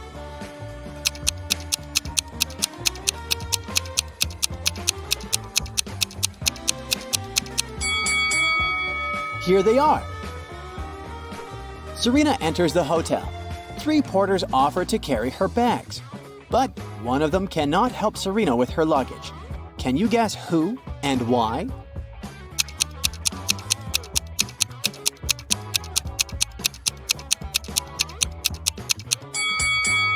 The guy in the middle has transparent hands that go through the walls. He's a ghost, so it's unlikely he'll be able to carry Serena's physical baggage. Serena approaches the reception desk. She's checking in along with 3 other people. Hello. Serena takes a look at her passports and immediately spots the fake one. What about you?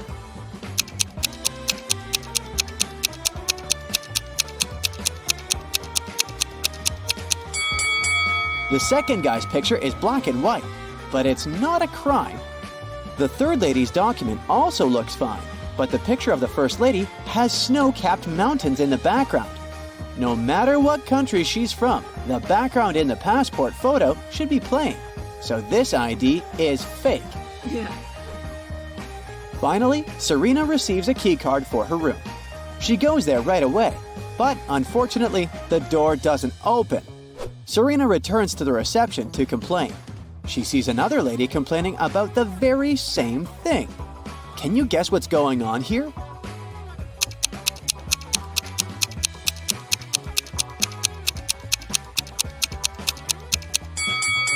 Remember the room number on Serena's key? It's 981. If we turn this number upside down, we'll get 186. The manager confused these 2 keys. The ladies should simply exchange the keys, and the incident will be over. Okay. Finally, Serena enters her fancy suite. She takes a couple of pictures to send them to her friend. Can you find 10 differences between them? Feel free to stop the video if you need more time.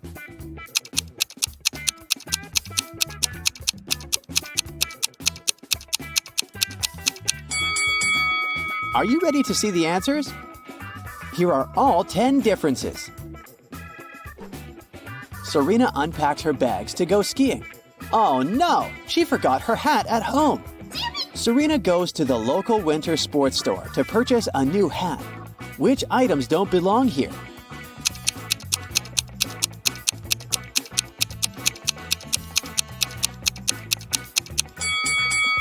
This toy robot, high heel sandals, and a plastic pyramid shouldn't be here. After shopping, Serena decides to visit the local bakery. Can you spot any extra items here?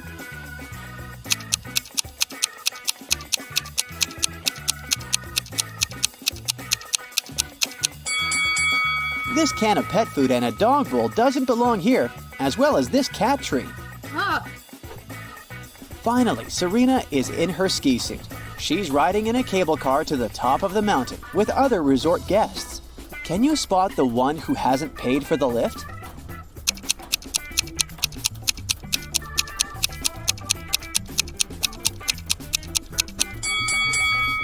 I bet this little mouse didn't pay for the ride. The fire alarm wakes Serena up in the middle of the night. One of the cottages on the territory of the ski resort caught fire. Oh no. Luckily, all the guests and staff members are safe. Serena finds 3 suspects. One of these people started the fire for sure. Can you guess who?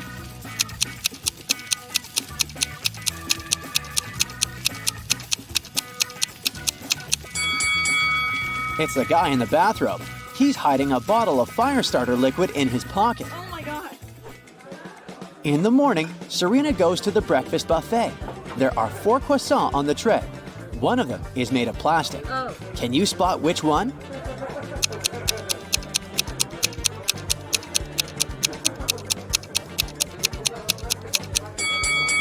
Someone has bitten off the first croissant, so it's probably real. The third croissant was a little burnt, so it's real dough. Take a closer look at the 4th croissant. Some chocolate leaked out of it onto the plate, so it must be real too. Therefore, only the 2nd croissant can be plastic. Oh. Serena starts her breakfast. A young lady named Maya is eating with her husband, not far from Serena's table. Suddenly, Maya gets sick and faints. Her husband calls doctors and they arrive immediately. They conclude that Maya has eaten something poisonous. The husband says, "It's impossible. My wife didn't eat or drink anything today except for the breakfast on this table. I ate it too, and I feel fine." The doctors test the food, and surprisingly, it's perfectly fine. Serena has already cracked this mystery. What about you?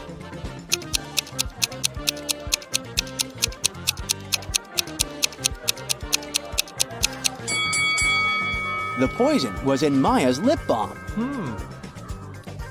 Serena suspects that Maya's husband poisoned her, so she decides to follow him to find some evidence. He enters his hotel room for a moment and then leaves. Serena sneaks into the room. She finds nothing suspicious except a hotel notebook. Someone tore out exactly one page from it.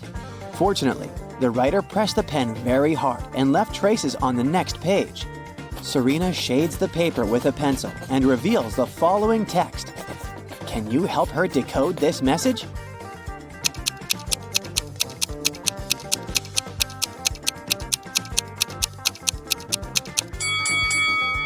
If we read this text backwards, we'll get Maya is in the hospital. Finish the job. Oh my god. Serena rushes to the hospital to get ahead of the criminal. She enters Maya's room and faces 4 clowns. One of them is the criminal, and the rest are just actors who perform all over the hospital to uplift the patients. Can you spot the imposter?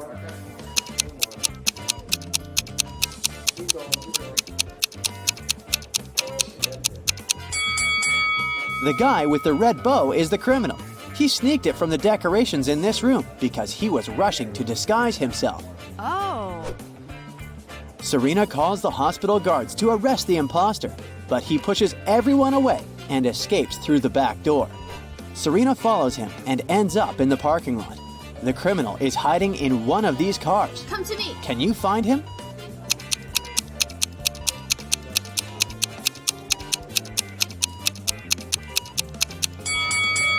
These 3 single cars seem empty and they don't have any signs of break-in.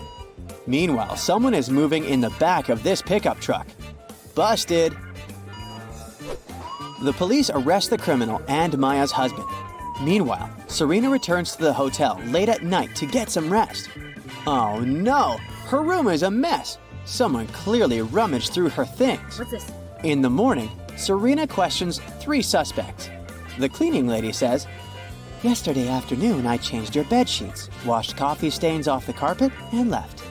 The manager says, "I sent a repairman to fix the sink in your bathroom, but I myself didn't enter." The repairman says, "Last night I visited your room to fix the sink. Your stuff was all over the place, but I just thought you were a messy person." Who's lying?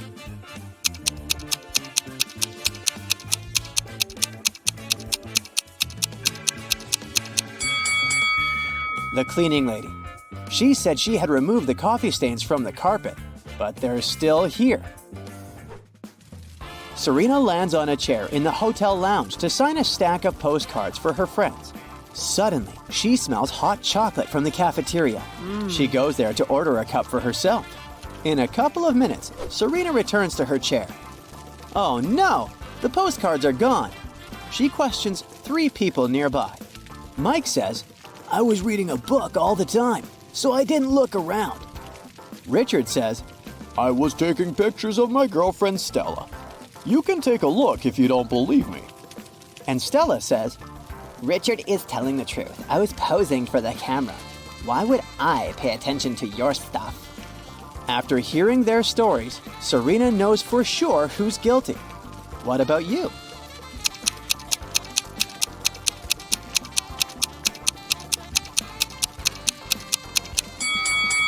Take a closer look at Richard's pictures.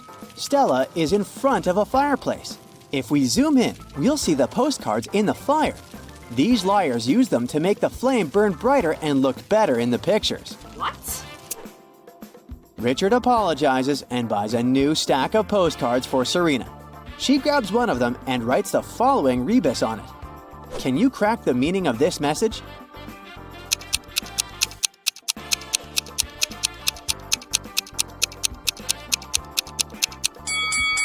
To infinity and beyond. Serena is having small talk with Mike. She asks about his hobbies. Instead of answering, Mike draws the following rebus. Can you crack it?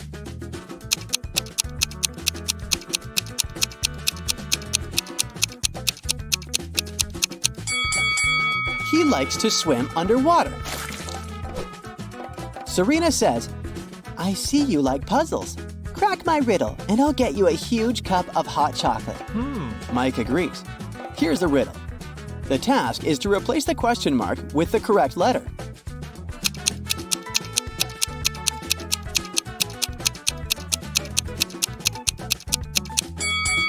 The letters imply the last letter of the sum of these numbers.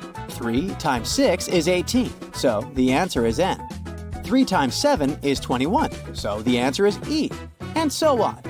3 times 0 is 0. That's why we should replace the question mark with 0.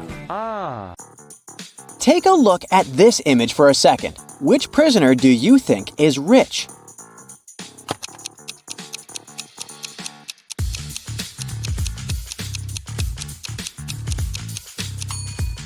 Let's see. It can't be the first guy since his food is partially rotten. It looks like the other inmates don't really like him, and he doesn't have a lot of power inside the prison. The second guy, while he looks super wealthy, his jewelry is actually fake. This leaves us with the last guy, and bingo, it's him! Look, he's got a laptop under his plate and a phone under his arm. He's the richest for sure.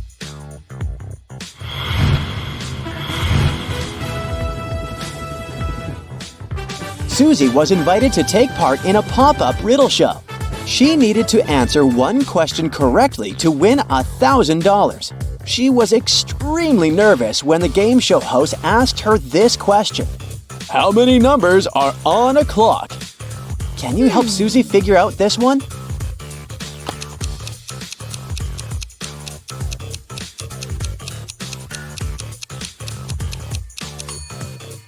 The answer looks obvious, but it's not. You need to do some math. The correct answer is 15. It doesn't work if you simply stare at the clock and say there are 12 numbers. You see, the numbers 10, 11, and 12 are made up of smaller numerical numbers, so the correct way to count it would be in a clockwise fashion. 1, 2, 1, 2, 3, 4, 5, 6, 7, 8, 9, 1, 0, 1, and 1. Phew! A local thief was running around playing tricks on some neighborhood stores. On a Saturday morning, he walked inside Mrs. Buchanan's shop and stole a $100 bill from the counter when she wasn't looking. He grabbed a shopping cart and filled it with $70 worth of goods. He paid for everything with the $100 bill he had stolen and even got $30 back as change. How much money did the store owner lose in all of this?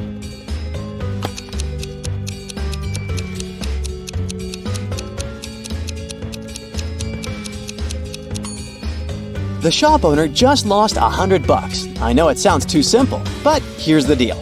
In total, the store owner lost $70 worth of merchandise, plus the $30 she gave as change. So yes, she lost $100. Maya was roaming through the multiverses when she ran into a gatekeeper guarding a green door. She said she needed to go through the door in order to access her original timeline, but the gatekeeper would only let through those who answered his riddle. He told her that some things can go through the green door while others cannot, and she needed to figure out what all of the things had in common. And then he tells her, you can come through the door with a carton of eggs, but not with a box of donuts. You can pass through it with a gallon of skim milk, but not a quart of it. You can bring with you some bamboo, but not jade, orchids, philodendron, or ivy. Sadly, you can't come through with dogs and cats unless they're still puppies and kittens. Can you help Maya figure out the pattern in common with all of these things?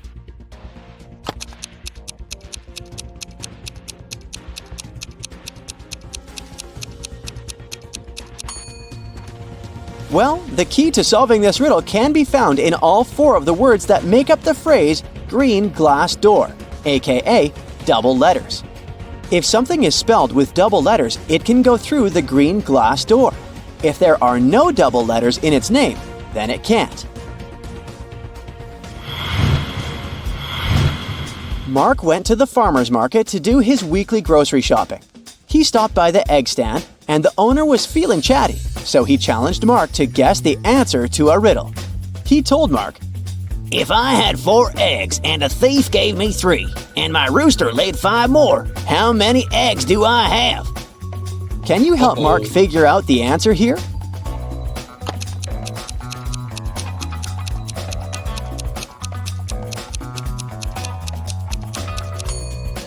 I'll get one thing out of the way. It's not a simple math problem. It doesn't work if you just add everything up. But here's the first problem. Roosters don't lay eggs, so those eggs are out of the equation. And then if you read correctly, the man said, "If I had 4 eggs," which means that he had 0 eggs to begin with. So the correct answer is 3. The 3 eggs that the thief gave him. 4 prisoners from a high-security prison were taken to a deserted beach to do some community service. The warden wanted to have some fun, so he lined them up in a single-file line and separated prisoner A from the other 3 with the help of a brick wall. He gave each prisoner a hat, either black or white, without telling them which color they each got. In total, there were 2 black hats and 2 white hats. He told them that all prisoners would be sentenced to prison for life, except they could guess correctly which color of hat they had in under 10 minutes. The prisoners weren't allowed to confer with each other, and they weren't allowed to move around or change positions. They got super nervous, of course, but they had no other option than to play the game. Luckily, just before the clock struck 10 minutes, one of the prisoners guessed correctly their hat color. Can you guess which prisoner it was? P.S. There is only one correct answer.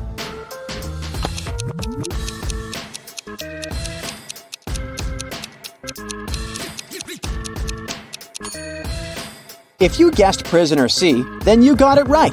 Let's see why.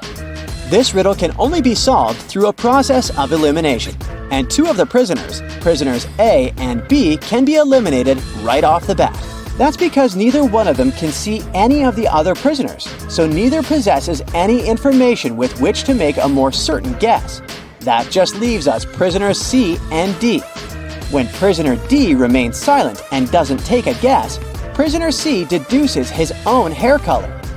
He deduces that he and prisoner B must be wearing different colored hats. And since prisoner B was wearing a white hat, he guessed he is wearing a black hat. Yikes! This fried my hat off. Betty was in her last year of high school and she decided to take photography as an extracurricular activity.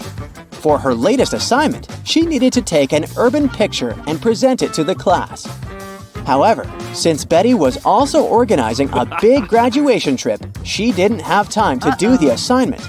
Instead, she decided to Photoshop an image and show it in class. The teacher and students immediately saw that the picture wasn't real. How could they tell?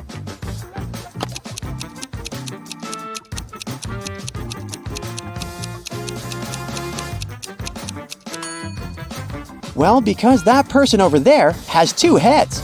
It looks pretty cool, but that's kind of a difficult phenomena to find here on this planet.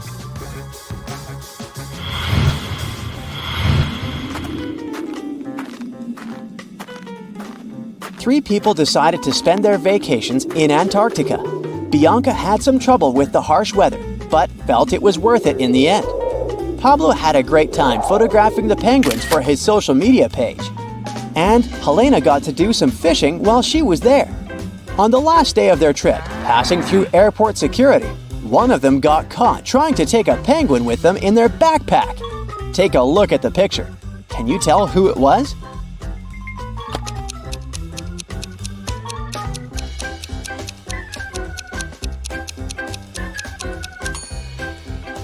Let's see what we have here. Well, well, is that a penguin's feet poking out of Helena's backpack? It sure is. Guess she did more than just fishing during her vacation. Yikes!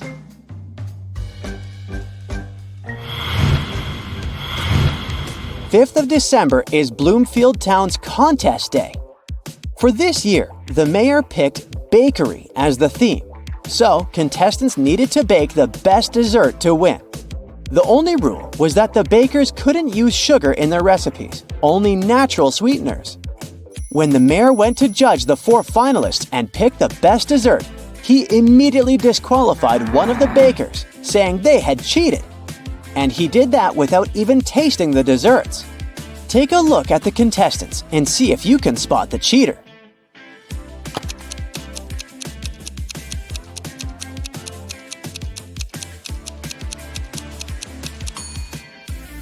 Look at the third woman in the row. Her cake is literally covered in powdered sugar. She was disqualified because she broke the no sugar rule.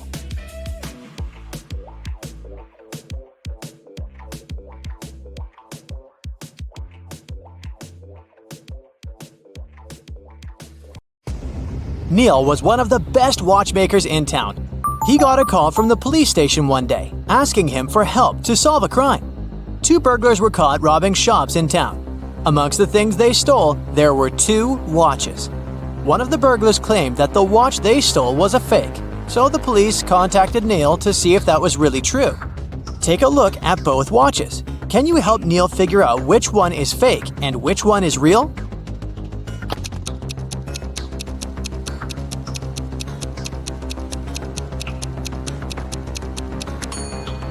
The watch on the left is a fake.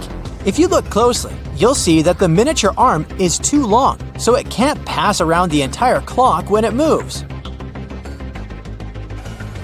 Maya was an undercover police officer. On a Saturday night, she was off duty and decided to go to the movies. When she arrived, she saw 2 women who looked pretty suspicious. She remembered that the police were tracking down a girl who had escaped from prison the week before. Take a look at both women. Can you tell if one has escaped prison recently?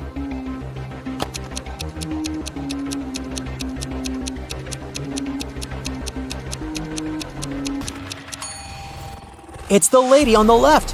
Her prison uniform is peeking through her coat. I mean, she should have at least changed clothes by now, right? Beth arrived at school and one of her best friends showed her a picture. She told Beth that if she got the answer correctly, she would get a week's supply of free chocolate. The friend said that one of the people in the picture wasn't human. Can you help Beth figure out the answer?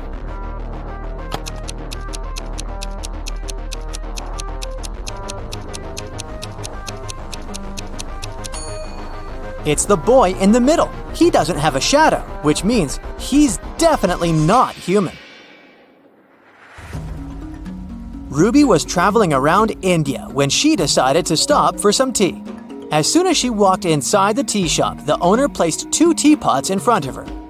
He told her she would get a free cup of tea if she could figure out his riddle. He told her that the first teapot contained enough tea for 40 cups and asked to figure out, just by looking at the pot, how many cups of tea it could carry inside. Take a look at the image. Can you help Ruby figure out the answer?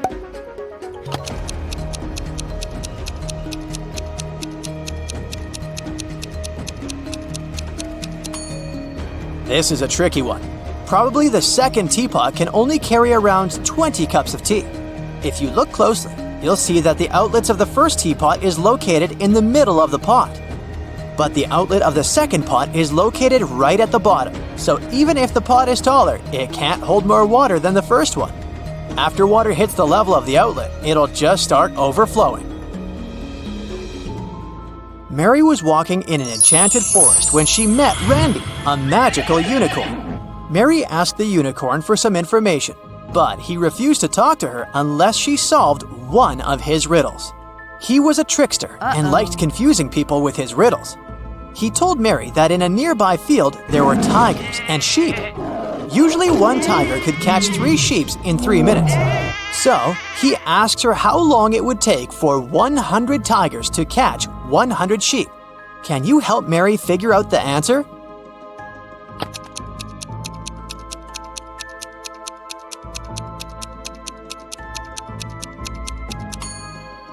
It would still take 3 minutes, because each tiger is still catching one sheep in 3 minutes. It doesn't matter if it's 3 tigers or 100.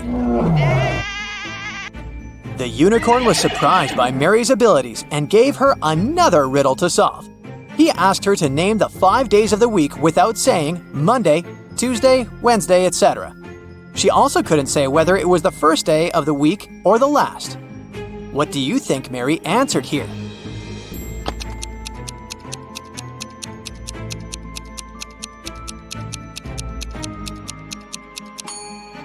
She said the day before yesterday, yesterday, today, tomorrow, and the day after tomorrow. Clever girl, huh? Brianna was traveling on business, and her company put her in one of the best hotels in town. She arrived from work late at night, exhausted. She was getting ready to go to bed when she heard a knock on the door. When she looked through the peephole, she saw a man standing outside. The man said he was sorry for bothering her, but the hotel database had crashed and he needed to recheck some of her information. Brianna said she would be back in a moment, got away from the door, and called security. She said there was someone in the hotel trying to rob her. Take a look at the image. How did she know the man was a robber?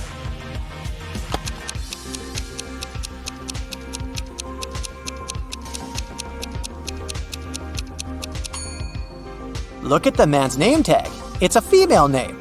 He is surely not the real hotel manager.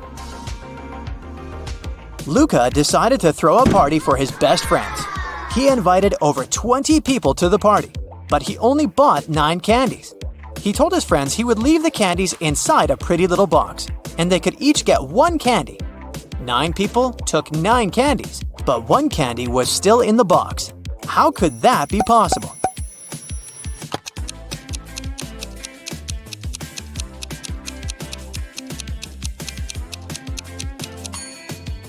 It's pretty simple. The last person took the candy and the box. This way, 1 candy remained in the box. Noah reported to the police that someone had stolen his red motorbike the previous night, right out of his garage. The police started to search for it and tracked 3 main suspects. Take a look at them. Which one stole Noah's motorbike?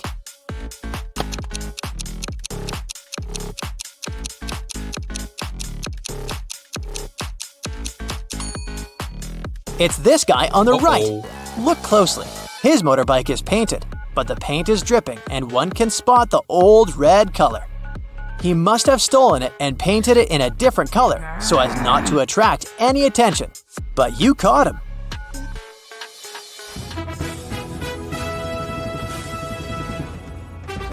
It's the finale of the Big Money Buzz Show, and Natalie is faced with a difficult task.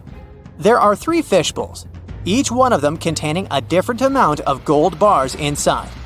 If she manages to put her hand inside one of the bowls and take it out, she can keep the gold bar. The first bowl has scalding hot water inside of it. The second is filled with flesh-burning acid. And the last bowl has a couple of venomous scorpions walking around. Which bowl should she choose?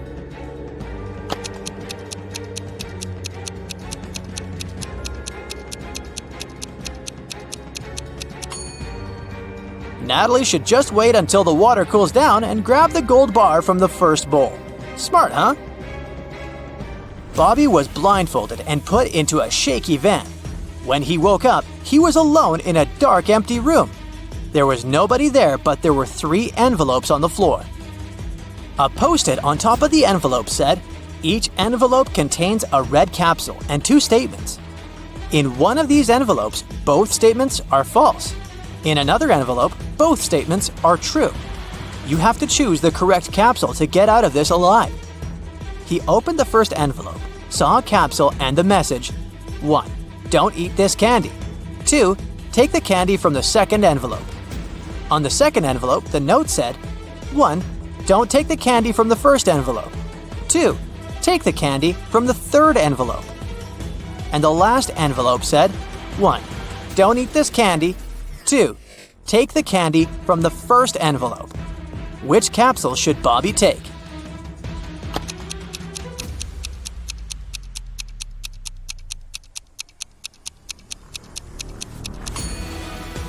he should trust the candy from the third envelope. Let's see why. The first message of the first envelope is true, while the second is false. Both messages from the second envelope are true. This leaves us with 2 false statements on the third envelope. The manager of a gift shop got a call from the police station. The police told him there was a burglar on the loose. He dressed up as the Joker and was robbing local shops. But since it was Halloween, a lot of people were walking dressed up as the Joker. At that moment, 4 Jokers entered the shop. The manager got suspicious, so he made the people stand in a line while he examined which one of them was the criminal. Take a look at the image. Can you guess which Joker is the real thief?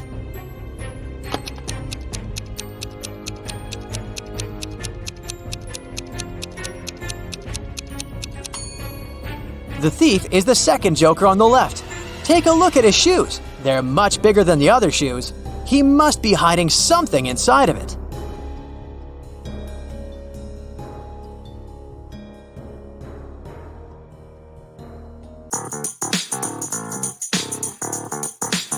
Today, we're visiting a truly bizarre university. Keep your eyes wide open and don't trust anyone. Yeah. Look at these people. One of them is not a student. Can you figure out who it is?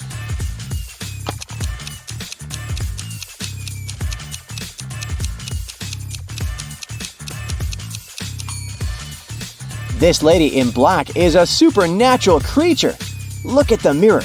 Both she and her reflection are facing you. It's not possible in the real world. Students at this university aren't exactly known for their honesty. Look, it's midterms, and someone is cheating during an exam. Can you help the professor find this dishonest student?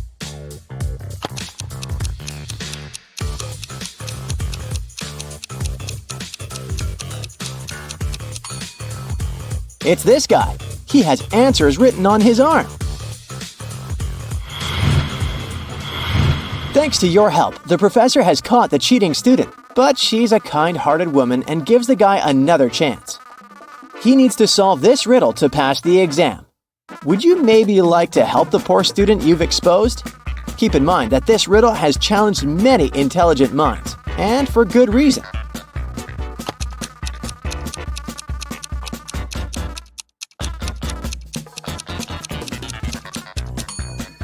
The missing number in the third circle is 225. The numbers in these circles seem to be completely random at first glance. But let's perform some basic arithmetic operations, addition, subtraction, and multiplication, and try to figure out the pattern. We need to follow these steps. Look at the first circle and pair the opposites. The first pair gives us 11. As for the second pair, we need to calculate the difference between the numbers. It's 9. The next step should be finding the difference between the two results and squaring this number. We get 4. Let's do the same for the second circle to make sure that this is a working scheme. And now, let's find the missing number. So, 225 is the answer. The exams are over, and students are celebrating. But the party is kinda shady. Look around. Someone who doesn't belong to this college has sneaked inside. Can you spot the intruder?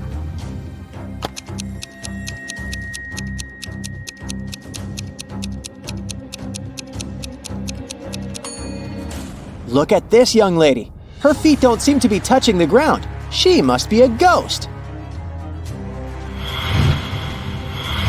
During the holidays, supernatural beings occupied the college, and now they're haunting the students. Even worse, someone has bitten your friend. Which of these people is a vampire?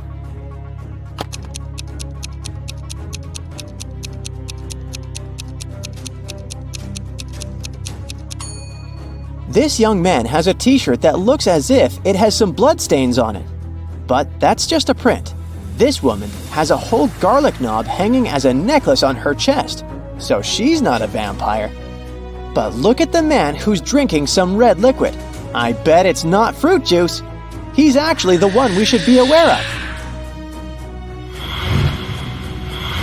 Imagine coming back to your dorm and finding out that your roommate is missing. Plus, everything around you looks kinda suspicious. Strange sounds, weird smells. Is your roommate hiding some terrible secret?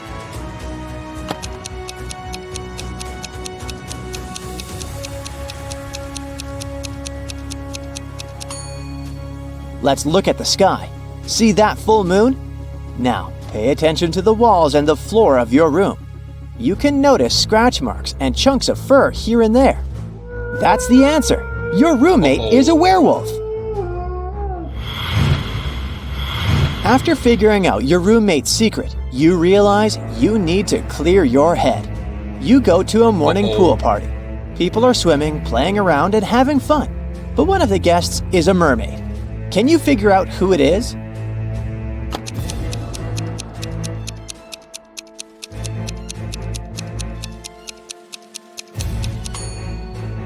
This girl just pretends to be a mermaid. She even has matching makeup. This guy is wearing special gloves with membranes between the fingers. The mermaid is actually this girl who's staying as far away from the swimming pool as possible. She's even wearing a raincoat. All because if even a small water droplet touches her skin, she will get her tail.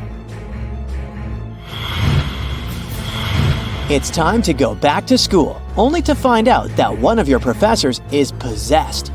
Who is that?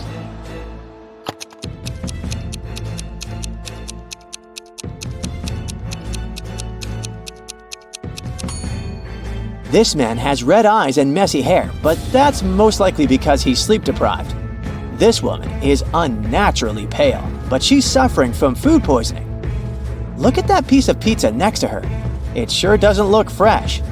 At the same time, the guy on the right has two shadows instead of one. He's definitely possessed. Okay, now let's move on to something less supernatural, but no less tricky. Imagine having to empty a jar of milk and a jar of water into a bowl. But of course, there are several conditions. You must be able to see the border between the milk and the water. You must be able to separate the milk from the water. And finally, you aren't allowed to use any kinds of dividers to keep these two liquids apart. How can you do it?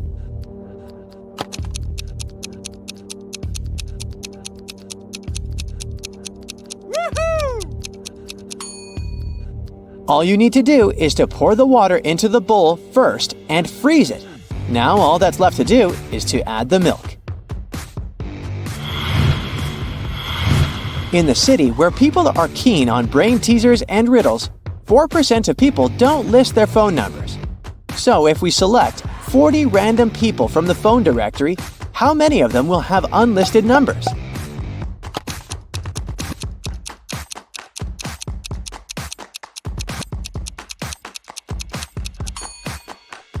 The answer is 0%. You see, if the numbers of these 40 people are in the phone directory, they're already listed by default.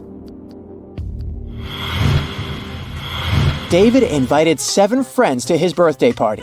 They brought a beautiful big cake, but they couldn't eat it unless it was divided into 8 equal pieces with just 3 cuts. Luckily, they managed to do this and could enjoy the treat. Would you be able to do the same?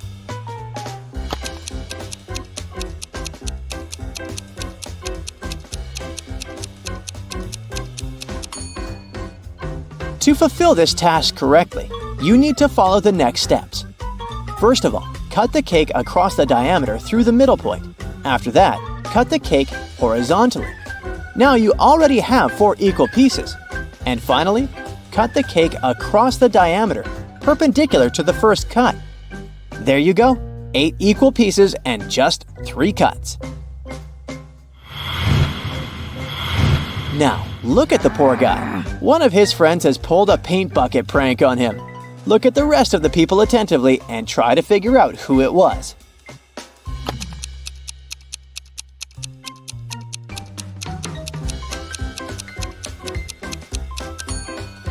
It was definitely Luke. Look at his pants. There are paint stains there. Now, look at these girls. They're in a dark basement tied with ropes. Who is going to be the first to escape?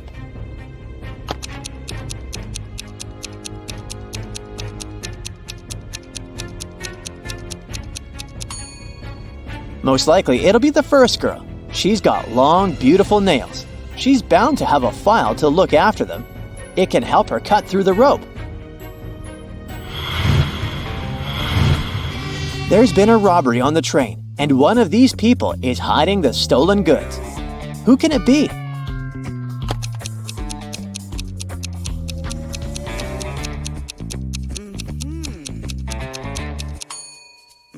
It's this woman. She only pretends to be pregnant.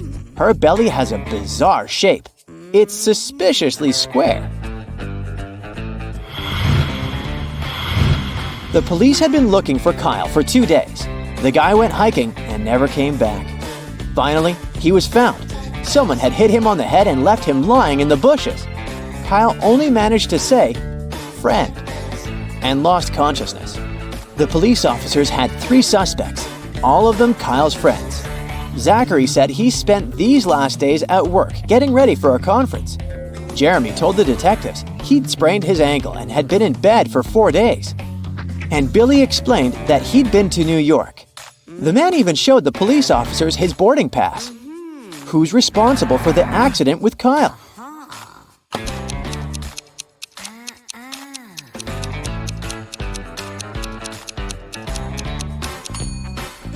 Billy showed the police just one boarding pass from Chicago to New York. Then how did he get back from New York? His story sounds fishy.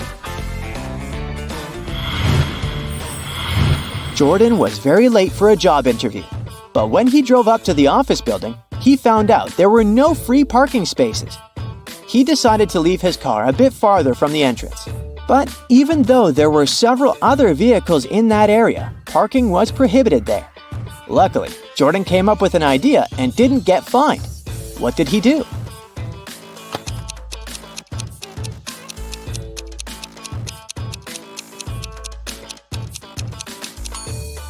He took a parking ticket from another car and put it on his windshield. It looked as if he had already been fined.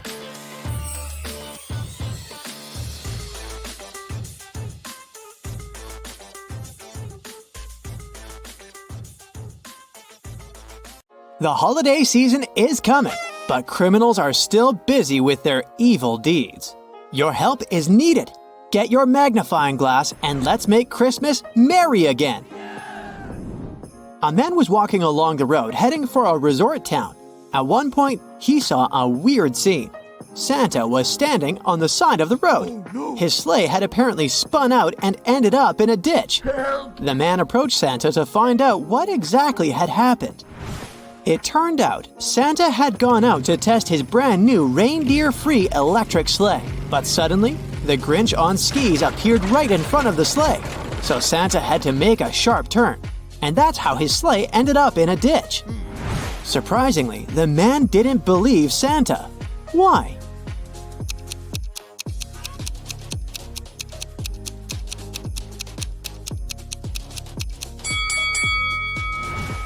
Look closely at the trail left by the sleigh. You can see that first the sleigh turned sharply, and only after that did a skier pass there. The Grinch is not guilty in this case. Most likely, Santa just lost control and now wants to frame the green guy. Santa needs to deliver some gifts, but not all chimneys are safe for him. Can you help Santa figure out which chimney he should pick?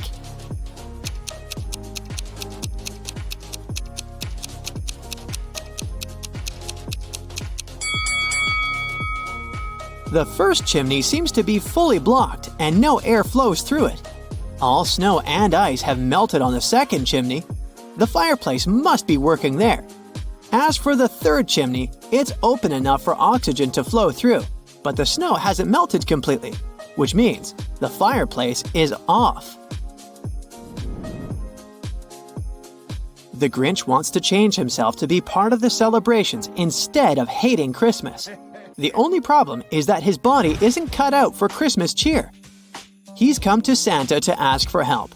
Which part of the Grinch's body needs to be modified the most to fix his anti-Christmas sentiment?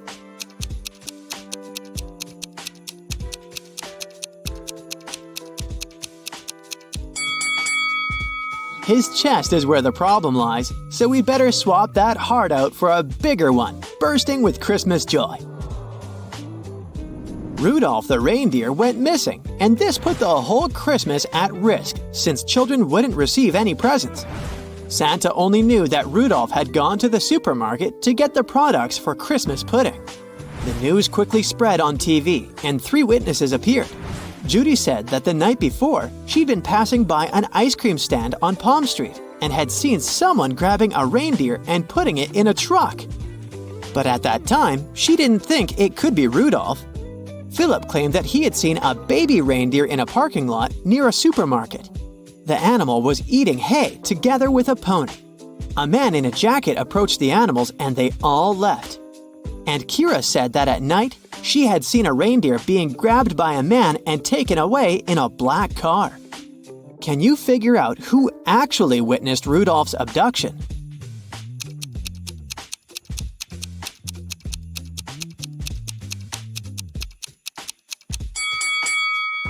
It was Kira. Rudolph didn't go out to get an ice cream, neither was he a baby reindeer. So what Kira saw seems to be the closest to the truth. Look at this battle. What do you think? Who isn't going to survive it?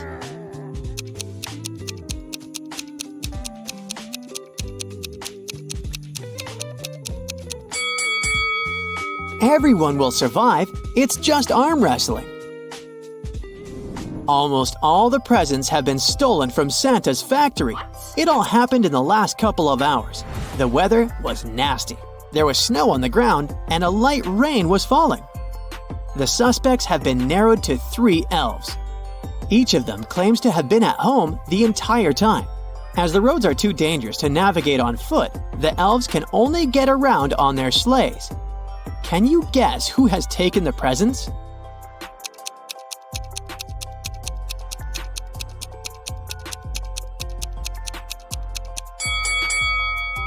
It was elf number 2. The first sleigh is damaged, and there's a lot of snow on the third one. It's unlikely someone's been using it recently. As for the second elf sleigh, there is some ice under it, which means that he's recently left the house. While he was away, the rain fell on the snowless ground where the sleigh had previously been parked. And now, this spot is frozen into ice. Let's move to the North Pole. Someone has been stealing Santa's cookies, which he keeps in the reindeer stables. Santa suspects that the criminal is one of his elves who work there, but he's also worried because all of them are allergic to chocolate, and the disappearing cookies are chocolate chip ones. Detective Robinson gathers all the elves in one room. One of them keeps sticking out his tongue and then blushing and apologizing. The second elf has traces of something brown on his hands, and the third elf keeps smiling and giggling. Look at them attentively and try to figure out which one is the thief.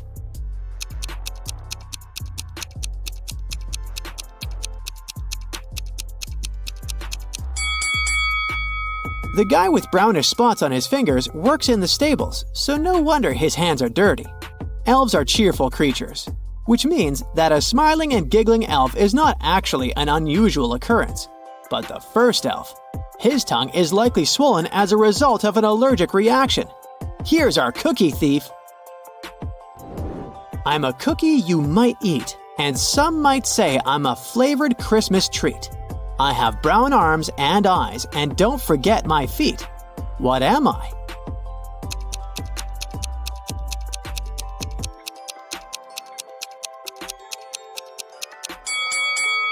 I'm a gingerbread man. After accidentally falling out of his sleigh, Santa had problems with his leg. It hurt to walk, so he went to see the doctor. What did the specialist give Santa to help him walk?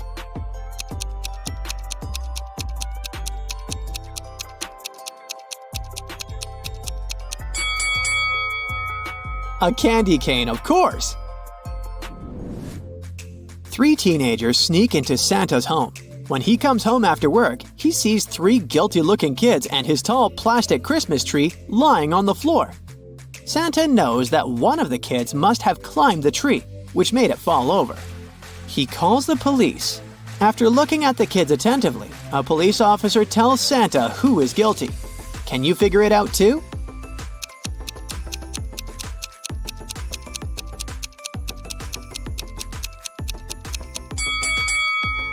This guy with green hair looks as if he has some Christmas tree needles in his hair. But don't forget that the tree is plastic and can't lose any needles. The guy on the left has a star on his sweater that looks like the one at the top of the tree.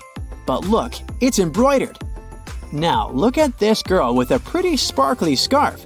It looks suspiciously similar to tinsel decorating the Christmas tree. That's because it is tinsel. Busted!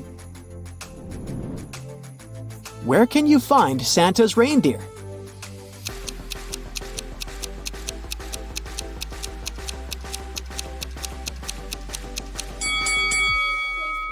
It depends on where you left them. Santa called Detective Chris Mallet and asked him to go to a haunted gingerbread house and face one of 3 horrifying monsters. They had taken up residence in Santa's tasty but currently unapproachable cabin. Chris's potential opponents are a giant reanimated Christmas turkey. It's threatening the detective with knives and looks extremely unfriendly. A scorching hot eggnog monster that looks like a moving pile of slime. Or a menacing-looking huge candy cane creature with long, sharp limbs. Help the detective make the right choice.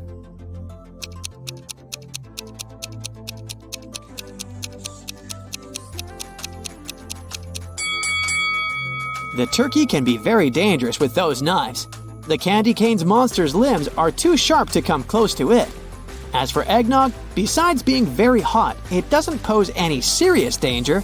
The detective just needs to push the monster towards a gingerbread wall, and it'll absorb the creature very fast. On Christmas Eve, Santa leaves his workshop located at the North Pole to deliver gifts to good children. In what direction does he travel?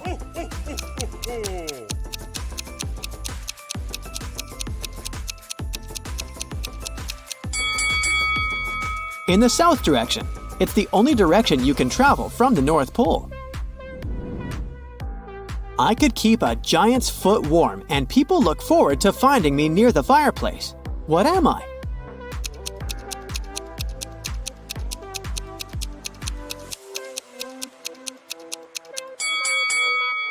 I'm a Christmas stocking. What does the gingerbread man put on his bed instead of a blanket?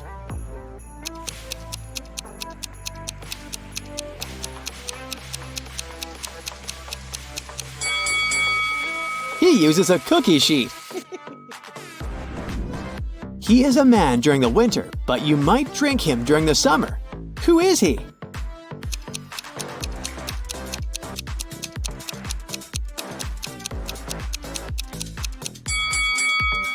A snowman.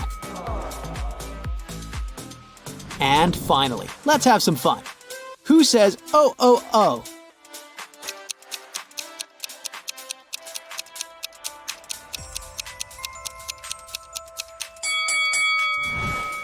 Santa walking backwards.